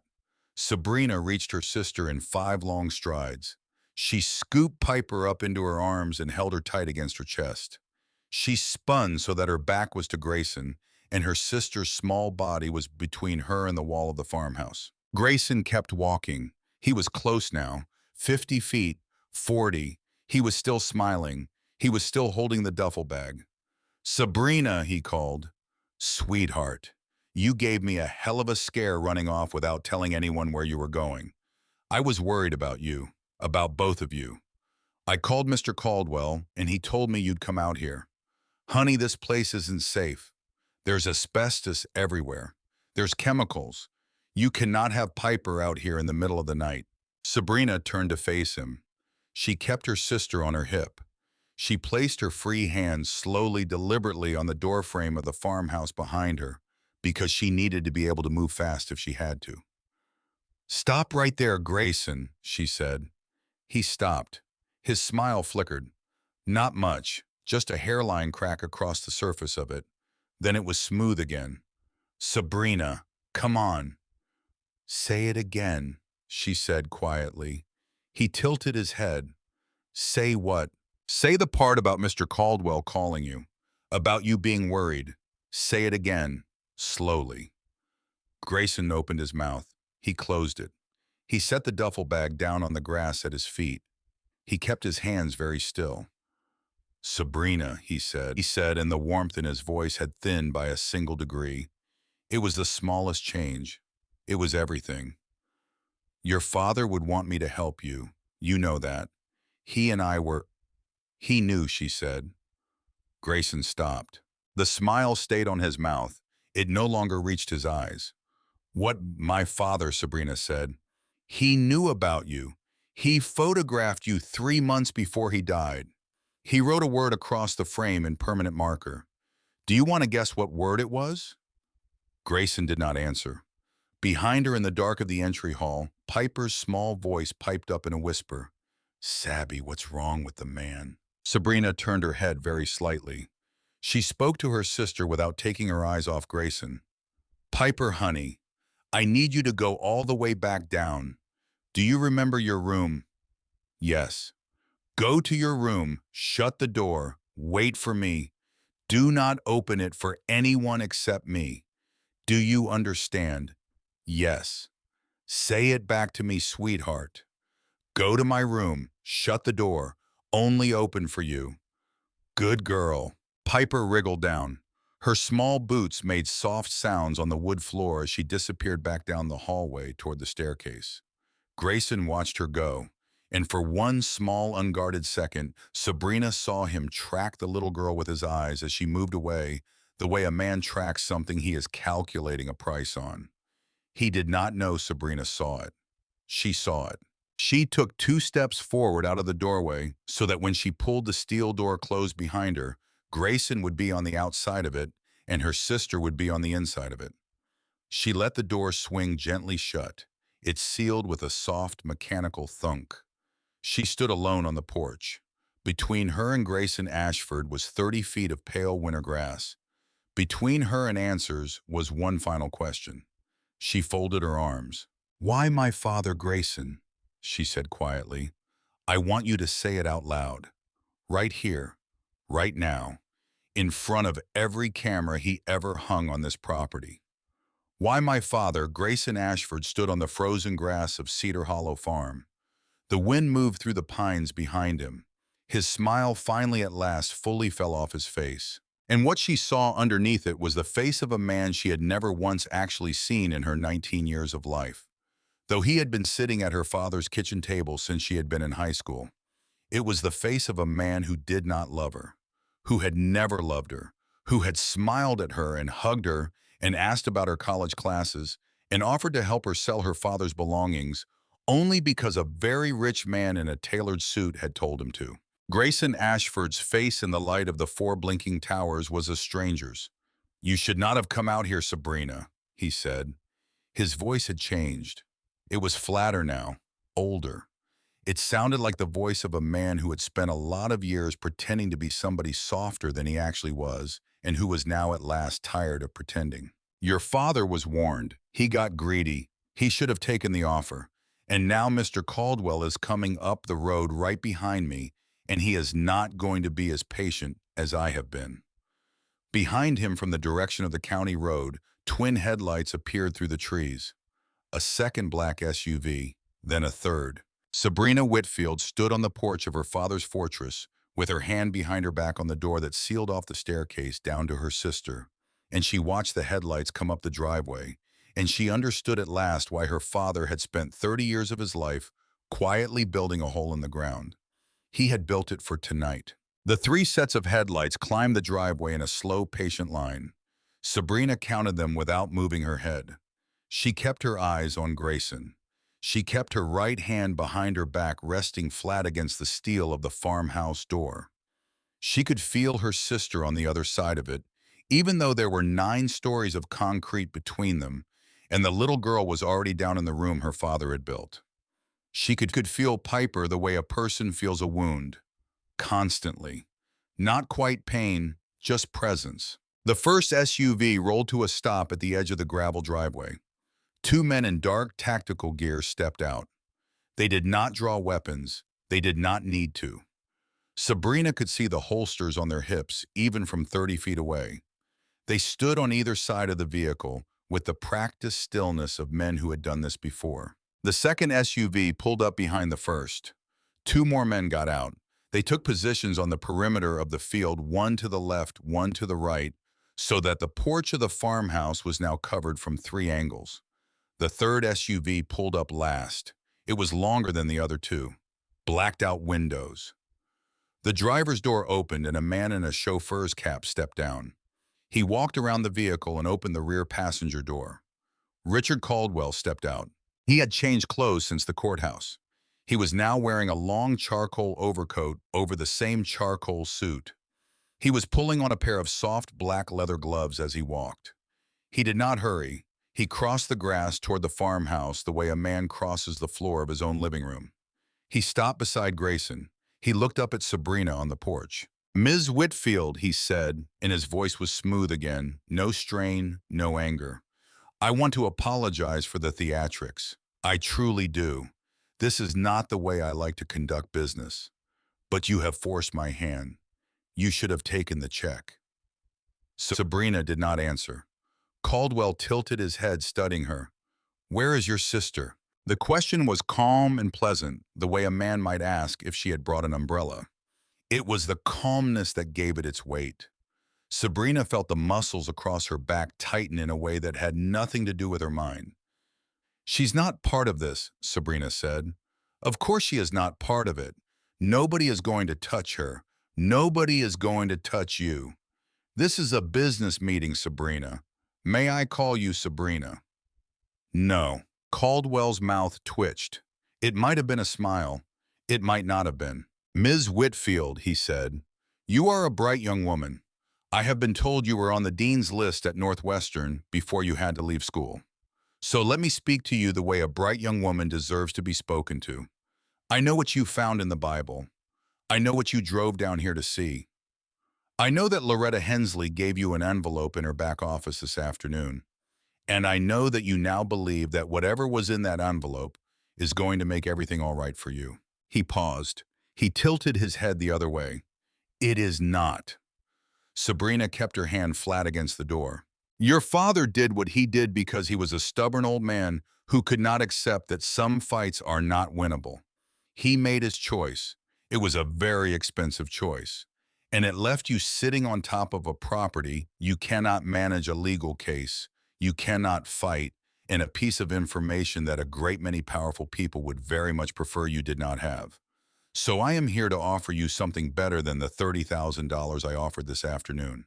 He reached into the pocket of his overcoat and pulled out a thick manila envelope. 300,000, he said. Cash. Tonight. Load it into your sedan before you drive out of here. In exchange, you sign the deed over to a shell company I represent. You sign a non-disclosure agreement. You take your sister. You go back to Chicago. You go back to school. You put this whole matter behind you. Everett is gone, Ms. Whitfield. He cannot be brought back. Do not throw away your sister's future for a dead man's paranoia. The four blinking red lights on the ventilation towers pulsed in their steady, patient rhythm behind him. Sabrina looked at the envelope in Caldwell's gloved hand. She looked at Grayson Ashford standing 3 steps behind him. She looked at the 4 men on the perimeter. She thought about $100 million. She thought about her sister downstairs in the small bedroom with the round-eared bear. She thought about the wall of photographs and about a word written across a frame in permanent marker and about a letter that had asked her, "Please forgive me. Please forgive me for waiting too long." She thought about her father and about the small carved wooden sign above her sister's bed. Piper's room. Every plank of cedar chosen by hand. Every letter of the sign carved slowly with love by a man who had known his granddaughter's name before she was born. Sabrina Whitfield straightened her back. She did not shout. She did not raise her voice. Her father had taught her on his last day of life in a living room with the evening news playing in the background that the strongest thing a person can do is stay quiet. "Mr. Caldwell," she said, and her voice was steady and low. "My father spent 35 years working the graveyard shift so that I could sit here on this porch and say what I am about to say to you. So I want you to hear me carefully. I am not signing anything. I am not selling anything. And I am not leaving. This is my sister's home. My father built it for her." Caldwell's expression did not change. "That is unfortunate," he said, "for both of you." He nodded once at Grayson. Grayson stepped forward. Sabrina lifted her chin. "One more thing before you come up these steps, Grayson." Grayson stopped. "You should know," she said, "that my father did not just watch you. He recorded you. Every visit you ever made to our apartment in Chicago. Every phone call. Every text message you sent him after he started to suspect you. He forwarded copies to himself here at Cedar Hollow, and then he forwarded copies from Cedar Hollow to somewhere else. I do not know where, but I know it exists. So if I go missing tonight, if my sister goes missing tonight, whatever your Mr. Caldwell thinks is going to stay buried is going to end up in the hands of people who have been waiting for it for a very long time." She was bluffing about half of that. She hoped they could not tell which half. Grayson glanced back at Caldwell. Caldwell studied her for a long moment. His eyes were the eyes of a man who had bought his way through obstacles for 40 years. His eyes were the eyes of a man who did not in general believe people bluffed. But something in him hesitated, just for a second. "She is stalling," Grayson said quietly. "I know she is," Caldwell said. Then Caldwell looked back at Sabrina. "You have 3 minutes to open the door, Ms. Whitfield," he said. "After that, my men will open it themselves. I would prefer to keep this civil." Sabrina met his eyes. "3 minutes," she said. She turned. She entered the code into the keypad. The door hissed open. She stepped inside. She let the steel door swing closed behind her, and it sealed with a heavy final thunk that echoed off the wood-paneled walls of the entry hall. She turned the deadbolt. She entered a second code at a panel on the inside wall. A heavy internal bar dropped down across the door with a percussive thud. Then she ran. She ran down the hallway of photographs past every framed image of her sister, past the word traitor at the end of the corridor, and she flung open the door to the spiral staircase and began to descend. She had 3 minutes. She had, in fact, considerably less. Down, down. She skipped the 3rd level. Piper was safe there. Piper was locked inside a bedroom made of cedar planks that her father had personally hammered into place. Piper had butterscotch. Piper had the round-eared bear. Piper had on the inside of the bedroom door a small brass plaque her father had installed 25 years ago that read in block letters, "This door cannot be opened from the outside." Sabrina had read that plaque an hour ago and not understood then why her father had done it. She understood now. She kept running. She reached the second level. She pushed through the door into the operations room. The 43 monitors lit her face in the pale blue glow. On camera 19, one of Caldwell's men was already at the front door of the farmhouse examining the keypad. On camera 21, a second man was walking around to the side of the house. On camera 3, Caldwell was standing in the driveway with his hands in his overcoat pockets watching. Sabrina sat down in the swivel chair. She pulled her father's letter out of her pocket. She unfolded the manila card with the cross-section diagram. She spread it out on the console next to the keyboard. The diagram showed the 9 levels of Cedar Hollow. Each level was labeled. Each level had small handwritten notes beside it in her father's slanted script. Beside the second level label her father had written in the same permanent black marker he had used on the photograph of Grayson. 3 words: record everything here. Sabrina looked up at the console. There was a single red switch on the far right side of it, encased in a hinged plastic cover. Above the switch, on a strip of engraved plastic, 3 words were printed: Federal Distress Beacon. Below the switch, in her father's handwriting on a piece of white masking tape, was one more sentence: do not press this until they have said everything. Sabrina looked at the note for a long moment. Then she began to work. She was not a computer engineer. She was a 19-year-old who had taken exactly 1 semester of introductory computer science at Northwestern before dropping out. But her father had built the console for a daughter who was going to be scared, and he had labeled every switch, every button, every dial. She read every label. She flipped 6 switches in sequence. The 43 monitors flickered. At the top of every monitor, in small green letters, one word appeared: recording. Then she flipped a 7th switch, and the wall of servers behind her let out a low, patient hum, and she watched as the audio input from the Surface microphones went from off to on. Her father had wired the entire 5 acres of Surface property for sound.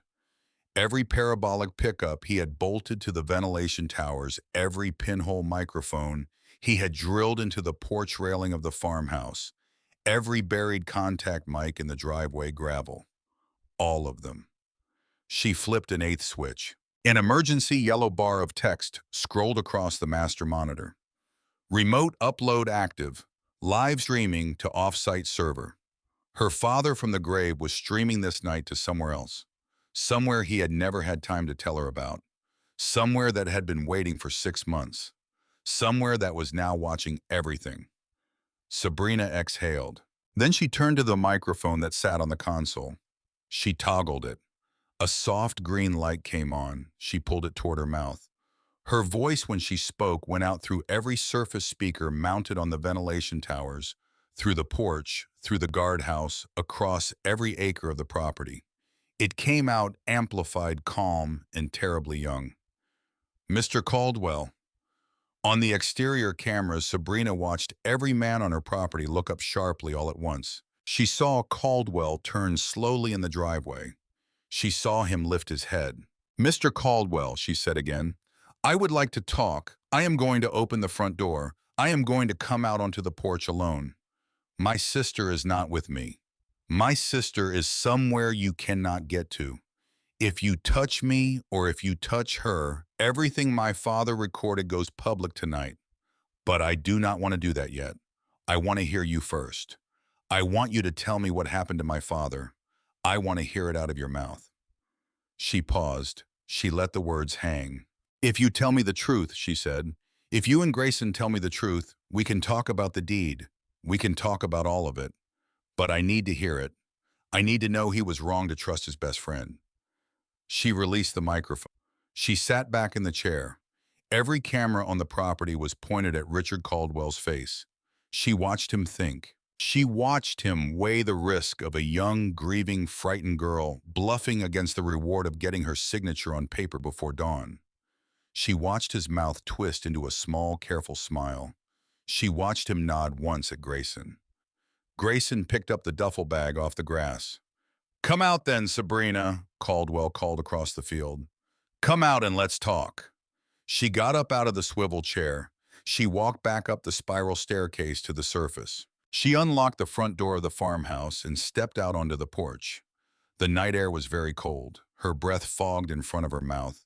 Her heart was beating hard enough that she could feel it in her jaw.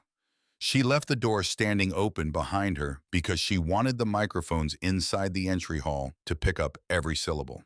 Caldwell walked across the grass toward the base of the porch steps and stopped there. He did not come up. Grayson followed and stood one step behind him. The four men in tactical gear held their positions on the perimeter. Sabrina came down two of the porch steps and stopped. She wrapped her arms around herself not because she was cold, though she was, but because a person's body language standing on a porch in the middle of the night in front of a man who had killed her father needed to look small. She had watched enough interrogations on television to know that. "Tell me what happened, Mr. Caldwell," she said. Caldwell studied her face. "Sabrina," he said, "what makes you think anything happened?"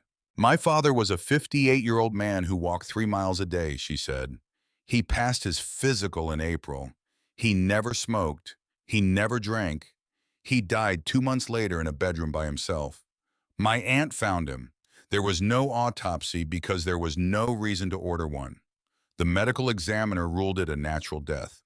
I let it go. I did not want to let it go, but I let it go because I had a 6-year-old to raise, and I did not have time to grieve and investigate at the same time." She took a breath. "And then I opened the wall in this house tonight, and I saw the photograph of Grayson, and I saw the word my father wrote on it. And I read the letter he left me, and I understand now that I let it go too soon. I want to know what happened. Please, I need to know. And then we can talk about the deed." She watched Caldwell's mouth for the smile. She saw it. Small, satisfied. A man who thought he understood at last what he was dealing with. A grief-stricken girl trading truth for closure. He had probably done this 100 times in his life. He had probably closed 100 deals across 100 kitchen tables the same way. He was not a man who left records. He was a man who left rooms. He glanced at Grayson. Grayson stepped forward. "Everett was going to talk," Grayson said. Sabrina held her breath. "He had been quiet for years," Grayson went on. His voice was casual now, bored almost. 20 years of pretending had come off him like a coat. He knew what Mr. Caldwell was running out here. He never made a move. He never took it to a prosecutor. I do not know why. Maybe he was scared. Maybe he was building his case. But in the spring, he changed. He started asking questions he had not asked in 20 years. He started making phone calls he should not have been making. He confirmed my identity in March. He sat me down at his kitchen table and he asked me flat out. And I lied to his face, because that was my job." He paused. "After that, I called Mr. Caldwell. Mr. Caldwell decided your father had become a liability. He asked me to handle it." "Handle it how?" Sabrina said. Grayson glanced at Caldwell. Caldwell nodded. "Digoxin," Grayson said. "It is a heart medication. In large doses, it will stop a healthy heart. It leaves almost nothing detectable in the body of a 58-year-old man who is already labeled at risk for cardiac events on his own primary care chart. Your father took it with his morning coffee on the 15th of June. He was dead by lunchtime." Sabrina did not move. She did not blink. She had known. She had known since she had seen the photograph in the hallway. Her body had known since Loretta Hensley had told her she was Everett's daughter in a locked office. But hearing it out loud in Grayson's flat, bored, almost apologetic voice was a different kind of knowing. She kept her arms folded across her chest so that her hands would stop shaking.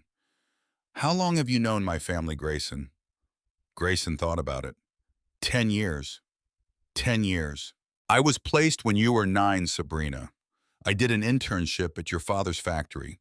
I made friends with him at the factory picnic. It was 3 years before I ever came to a Sunday dinner at your house.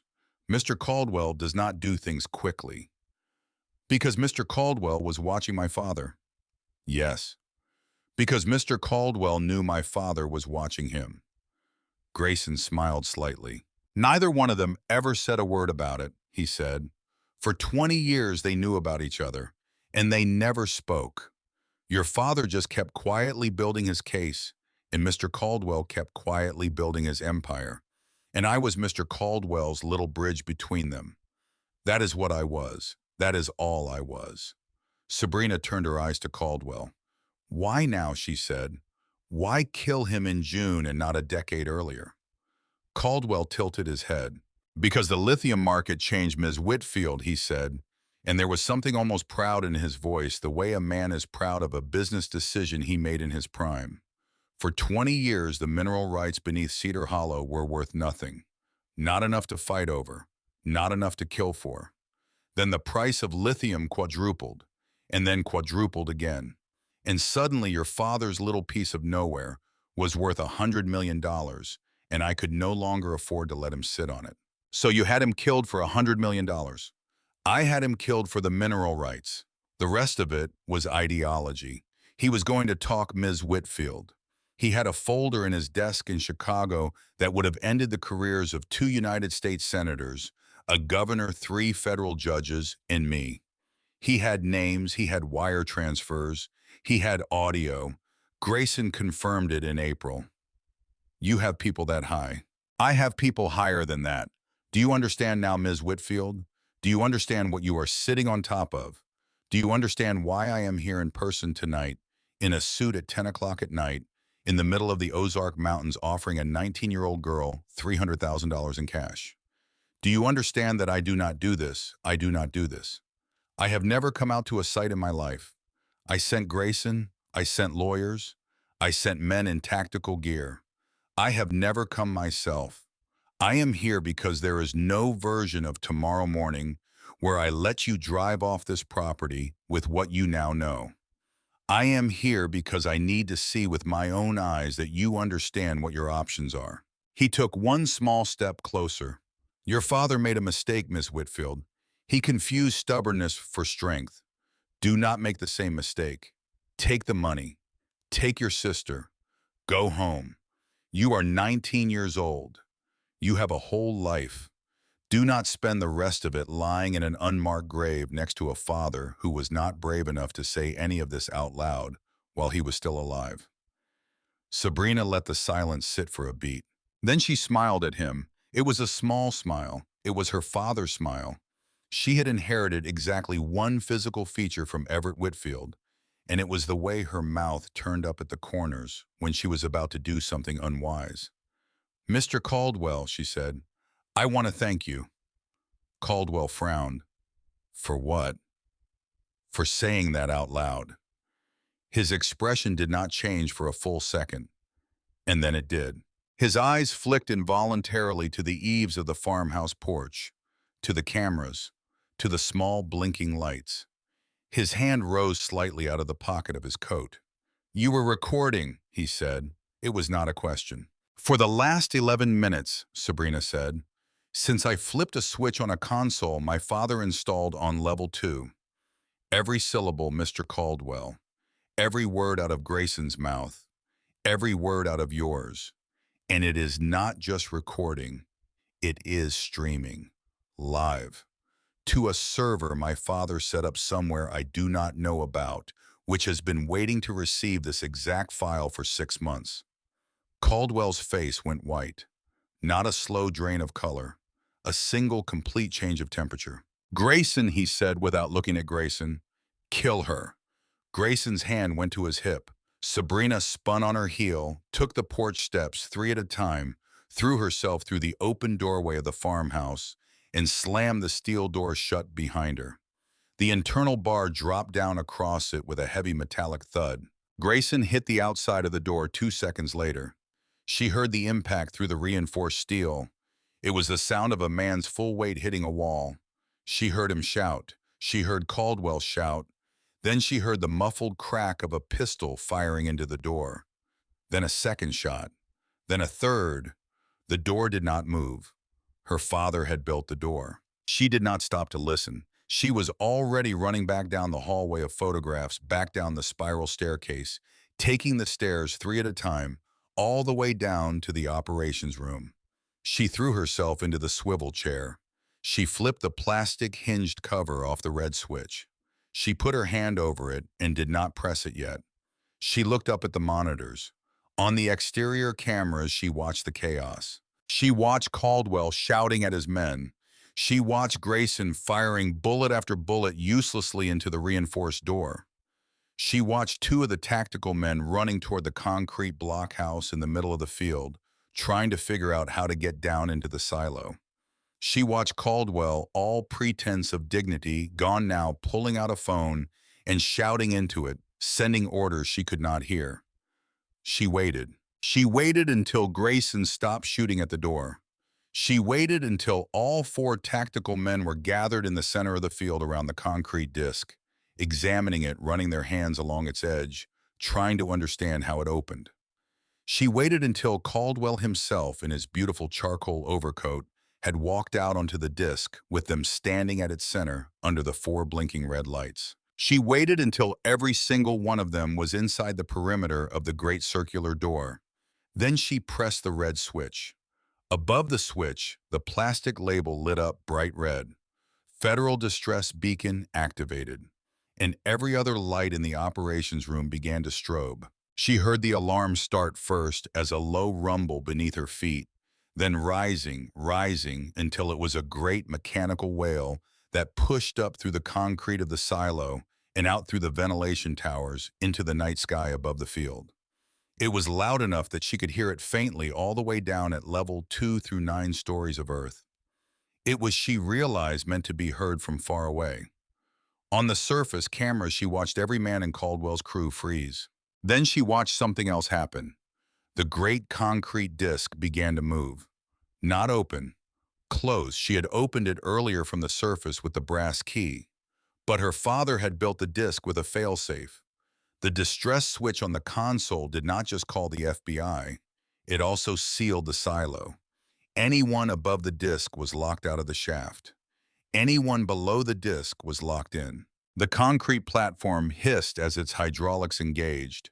It began to lower back into the earth, sealing shut over the spiral staircase, cutting off the only vertical access to the silo below. Sabrina watched the 6 men on the surface realize what was happening. Caldwell tried to run. His polished shoes slipped on the concrete. Grayson caught him by the arm and hauled him upright and off the disc onto the grass, and the two of them stumbled clear of the platform just as the seam of the door sealed with a heavy final thud. The disc was closed. Grayson turned around and looked at the blockhouse. He tried the door, locked. He fired his pistol at it. The bullet sparked off the metal and ricocheted into the field.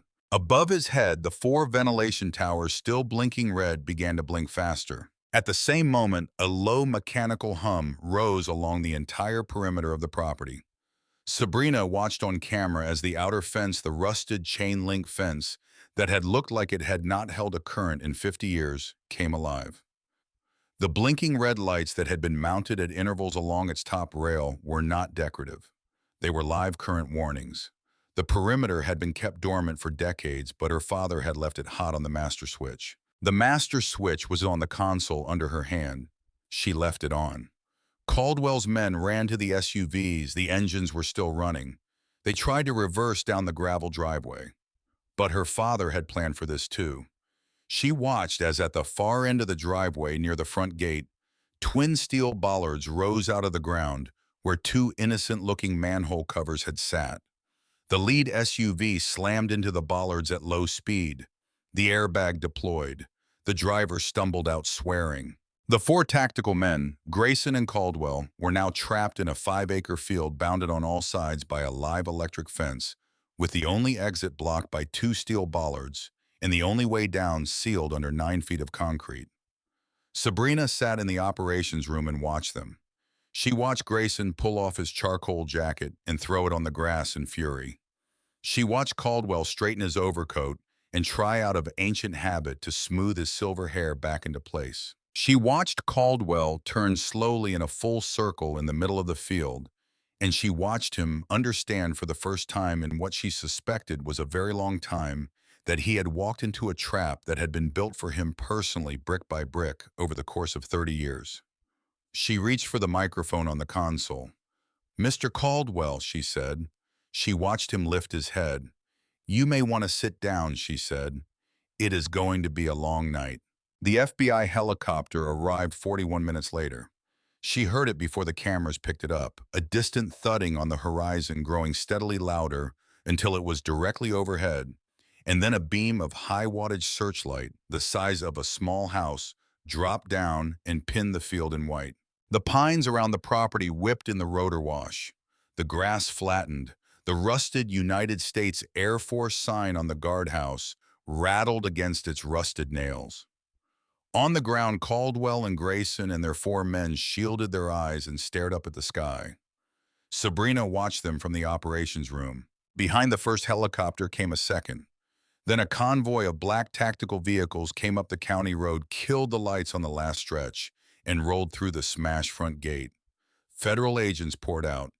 Not 5, not 10, 40. She counted them on the cameras.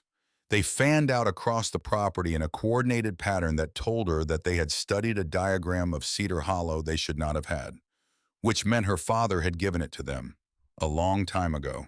They took Caldwell and Grayson and the four tactical men without any resistance. There was by then no resistance left to give. She watched a small woman in a dark FBI windbreaker walk up to Caldwell as he stood in the middle of the field with his hands already raised. She watched her show him a badge. She watched her turn him around and cuff his hands behind his back with the practiced motion of a person who had done it 1,000 times. She watched her lean in and say something into Caldwell's ear that she was quite sure was not being picked up by any microphone. She watched Caldwell close his eyes.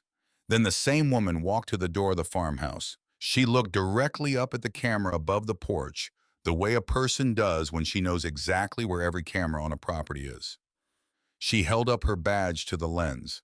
Then she spoke, and her voice came in through the porch microphone into the operations room out of the console speaker in front of Sabrina. "Ms. Whitfield," she said, "this is Special Agent Marlo Kincaid, Financial Crimes Task Force. I have been working with your father for 6 years. I am the person he was sending the files to. I know you can hear me. Please come to the door. Everything is over." Sabrina sat in the swivel chair for a long moment. Then she got up. She turned off the master fence current. She unsealed the blockhouse. She reset the perimeter. She left every camera recording. She walked back up to the 3rd level. She knocked on Piper's door 3 soft raps, then 2, then 1. It was a knock she had made up for her sister the year their mother had died, and she was fairly certain Piper had forgotten it, but she used it anyway. The door opened. Piper was standing there in the too big pink puffer coat Butterscotch under one arm and the round-eared bear under the other. "Sabby," she said, "the alarm was loud." "I know, sweetheart. Are the bad men gone?" Sabrina knelt down in front of her sister on the cedar floor. She took her small face in both of her hands. She looked into her eyes. "They are gone," she said. "For a long time. They are not coming back. Ever. Ever." Piper thought about this. Then she asked in the small, matter-of-fact voice that she used when she was working something out. "Did Grandpa help?" Sabrina held her sister's face for a long time. "Yes, honey," she said quietly. "Grandpa helped." They walked up the spiral staircase together, hand in hand. Sabrina carried Piper the last 2 levels because Piper was tired and small, and it was very late. She opened the front door of the farmhouse. She stepped out onto the porch.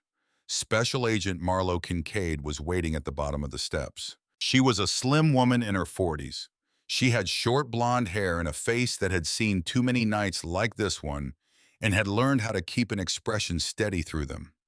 She looked up at Sabrina and Piper on the porch, and for a moment her professional composure faltered, and Sabrina saw something in her face that was almost like grief. "Miss Whitfield," she said, "I am so sorry. I am so sorry it took us this long."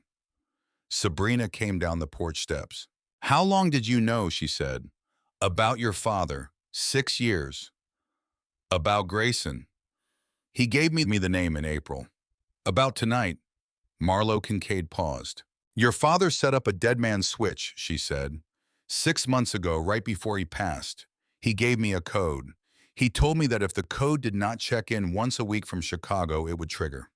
It triggered a week after he died. From then until tonight, I have been watching this property from 100 feet in the air with a task force of 39 people. We have been waiting for you to come. You knew I would come. He knew you would come. A small, sad smile touched her mouth.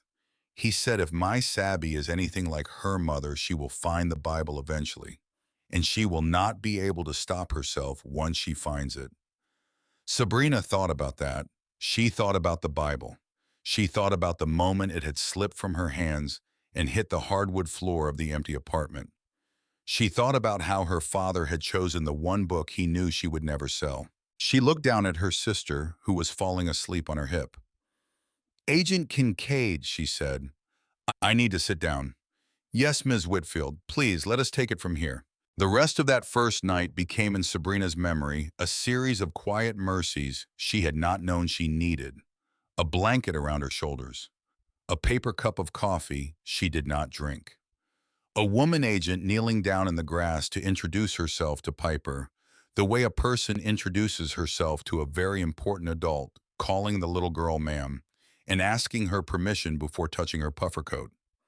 A medic checking Sabrina's pulse, and then very gently checking her sister's pulse too. Someone bringing a booster seat out from one of the federal vehicles for Piper. Someone bringing a warm bottle of milk. Someone bringing a peanut butter sandwich cut into 4 small triangles because a federal agent named Marlo Kincaid apparently knew that 6-year-olds do not eat sandwiches unless they are cut into 4 small triangles. By dawn, the field had been cleared. Caldwell and Grayson and the 4 men in tactical gear were gone. So was the concrete disc, which had lowered itself back into the earth and disappeared beneath the pale winter grass as if it had never been there at all. Only the 4 ventilation towers remained blinking their steady, patient red lights at the corners of an invisible square sentries who had at last seen the enemy come and go. Sabrina spent the following morning in a small conference room at a Marriott in Bentonville giving her formal statement to a rotating series of federal agents. Piper slept on a couch behind her the entire time, curled around butterscotch, one small hand still gripping the round-eared bear she had refused to leave behind. Loretta Hensley sat next to Sabrina for every hour of it. Loretta had appeared at the hotel at 6 in the morning with a bag of clean clothes, a hairbrush, a box of the peppermints. Sabrina's father had always kept in his pockets, and the phone number of a family law attorney in Fayetteville who owed her a favor. Your father asked me to come, Loretta said when Sabrina asked her why she was there. He asked me to sit with you after. He said, Loretta, my Sabby is going to need a woman in that room, and I do not want it to be an FBI agent. Sabrina had cried then, for the first time in 6 months. She had cried in the arms of a woman she had known for less than 18 hours, and Loretta Hensley had held her the way her mother would have held her and had not said a single word about it. Over the days that followed, the story unfolded in stages, the way a folded map unfolds panel by panel until the whole landscape lies flat on a table. The FBI held Caldwell in a facility in Little Rock, then transferred him to a federal detention center in Denver. Grayson Ashford was held separately in a wing designated for cooperating witnesses because within 48 hours of his arrest, he had, as they say, begun to talk. He gave them names, he gave them dates. He gave them a 14-year timeline of everything Richard Caldwell had done in exchange for what his lawyers hoped would be 60 years instead of 90. I had underestimated the judge. He got the 90 anyway. Caldwell's trial began in the spring. It ran for 11 weeks. Sabrina attended the first 3 days of it, sitting in the second row of the gallery in a black dress Loretta had helped her pick out, holding Loretta's hand through her father's testimony, which had been recorded on the USB drive, in which the prosecution played from a laptop connected to a large screen in the front of the courtroom. Everett Whitfield's voice filled the room. Slow, careful. The voice of a man who had been building a case for 30 years and who had known when he sat down in front of the camera in the operations room of his silo that he would not be alive to finish it. He spoke for 4 hours and 11 minutes. He named 47 co-conspirators. He walked the jury through every wire transfer, every offshore account, every bribed inspector, every murdered witness, every stolen dollar of pension money. He never once raised his voice. He never once smiled. At the very end of the recording, he looked directly into the camera, and Sabrina understood watching the video from the courtroom gallery that he had been looking at her. That he had known when he made the tape that one day his daughter would sit in a courtroom in Fayetteville, Arkansas, and see it played for a jury of 12 strangers. He said, "My name is Everett Whitfield. I am a senior forensic auditor with the Financial Crimes Task Force of the Federal Bureau of Investigation. I have been an active consultant for the Bureau for 30 years. Everything I have testified to in this recording, I have testified to under my own sworn oath in the full understanding that if I am ever called to authenticate this recording in court, I may not be alive to do it. My daughters are Sabrina and Piper Whitfield. If they are watching this, I want them to know that I love them, that I did not know how to protect them from the world I was working in, that I was so scared on some nights that I could not sleep, but that I never once, not for a single day, regretted the choice I made to do this work. My country asked me to help. I helped. That is the whole of it." The screen had gone black. The courtroom had been silent for a full 30 seconds. No coughs, no shuffling, nothing. Sabrina had put her face in Loretta Hensley's shoulder and had not looked up until the judge had called the recess. The jury was out for less than 4 hours. Richard Caldwell was convicted on 23 federal charges: racketeering, conspiracy to commit murder, conspiracy to defraud the United States government, bribery of a public official, 41 counts, money laundering, 17 counts, illegal mining operations across 4 states, environmental crimes across 2. He was sentenced to consecutive life terms without possibility of parole. The lithium mining operation was seized by the federal government. The stolen pension funds, $640 million of them were traced, recovered, and over the following 18 months returned in full to the retirement accounts of the blue-collar workers Caldwell had spent 3 decades quietly draining. The story ran on the front page of the Chicago Tribune. It ran on the evening news for a week. 2 United States senators resigned rather than face indictment. 3 federal judges were awaiting trial. A governor announced he would not seek re-election. The Cedar Hollow property cleared of any environmental liability once the fraudulent Superfund claim had collapsed under scrutiny was formally transferred out of probate and into a trust in Sabrina Whitfield's name, in the name of her minor sister Piper. The mineral rights beneath it were valued on the day of the transfer at $107 million. The court, at Sabrina's specific and repeated request, ordered that 20% of the estimated future value of those rights be set aside in perpetuity for the establishment and funding of a nonprofit organization to be known as the Everett Whitfield Memorial Foundation, whose stated purpose would be the funding of college scholarships for the children of Midwestern factory workers, and whose founding executive director would be Ms. Loretta Hensley of Bentonville, Arkansas. Loretta accepted the position on the condition that Sabrina serve on the board. Sabrina agreed on the condition that Piper be permitted to attend all board meetings, provided she was not required to speak. The foundation was formally incorporated in April. Sabrina returned to Northwestern in the fall. She transferred her major from undergraduate business into pre-law. She had considered forensic accounting briefly because it felt like a way of walking in her father's footsteps. But when she had told Marlo Kincaid about the idea over coffee in a diner in Bentonville the week after the trial ended, the agent had looked at her for a long moment and had then said quietly, "Your father spent 30 years auditing books. What he wished at the end was that he had spent 30 years writing laws. Do that instead." Sabrina had thought about that conversation for a long time. She had enrolled in the pre-law track the following Monday. Piper started first grade at the small elementary school in Bentonville during the following summer because Sabrina had decided after months of thinking about it that neither of them was ready to move back to Chicago full-time. The farmhouse at Cedar Hollow had been renovated gently over the spring. The reinforced steel plating on the windows had been removed, and the ground floor windows replaced with ordinary double-pane glass. The industrial keypad on the front door had been replaced with a normal deadbolt. The concrete blockhouse in the center of the field had been converted into a small visitor center for the foundation, with a hand-lettered wooden sign above the door that Piper had painted with Loretta's patient help. Everett Whitfield Memorial Foundation. The framed newspaper article from the Chicago Tribune hung on one wall inside. A short film about the case produced by the foundation and narrated by a member of the FBI's Public Affairs Office played on a loop on a small screen next to it.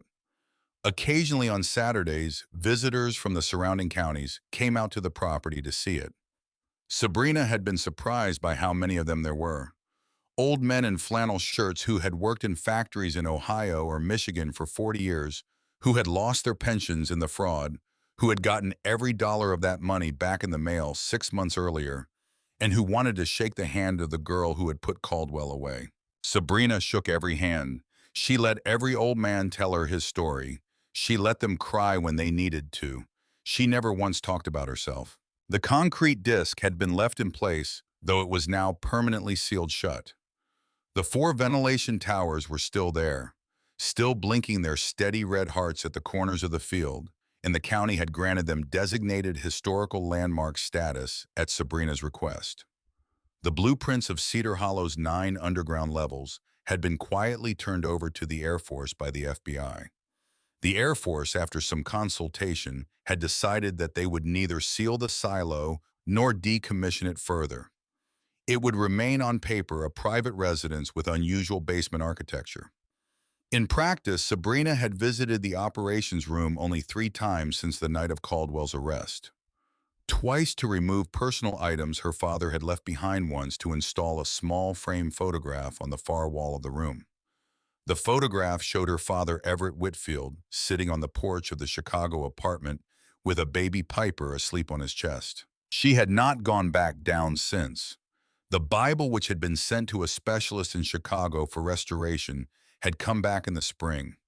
The old brittle binding had been carefully rebuilt. The gold lettering on the cover had been restored. The hollow compartment in the spine had been left in place because Sabrina had asked the specialist to leave it, though she had not been able to explain when he had asked her why exactly what she wanted to keep it for. 6 months after the trial ended, Cedar Hollow Farm in the summer looked nothing like Cedar Hollow Farm in December. The field of pale winter grass had grown into a sea of green, and Sabrina had planted wildflowers along the edges of it in April with Piper's help. The 4 ventilation towers were still there, still blinking their steady red hearts, but they no longer looked like the fangs of something buried. They looked like sentries. They looked like the last honor guard of a quiet, stubborn old man who had spent his life watching. Sabrina was standing on the porch of the farmhouse in the last of the golden hour light when Piper came running up from the field, breathless, with a bundle of wild flowers in her small fist. "Sabby, Sabby, come see, I made you a bouquet." Sabrina laughed. She took the flowers. She sat down on the porch steps and pulled her sister onto her knee.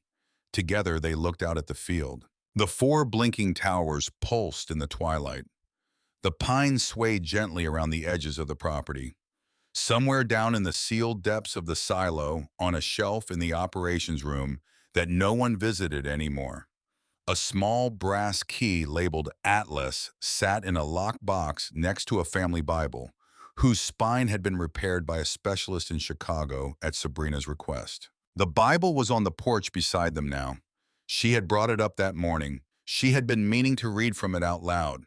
She had not been to a church in a long time, and she was not sure that she was ready to go back yet, but she wanted her sister to know some of the words her father had loved. Piper looked up at her. "Sabby," she said. "Yes, sweetheart. Do you think Grandpa can see us?" Sabrina looked out at the field. She looked at the 4 steady red lights. She looked at the great sealed concrete disc where 6 months earlier, a man in a charcoal overcoat had stood in the middle of a trap her father had spent 30 years building. She looked down at her sister. She thought about a promise made in a Chicago living room while the evening news played in the background. She thought about a photograph hidden in the pages of a book. She thought about a small carved wooden sign above a bed made of cedar planks in a room 9 stories underground. Piper's room.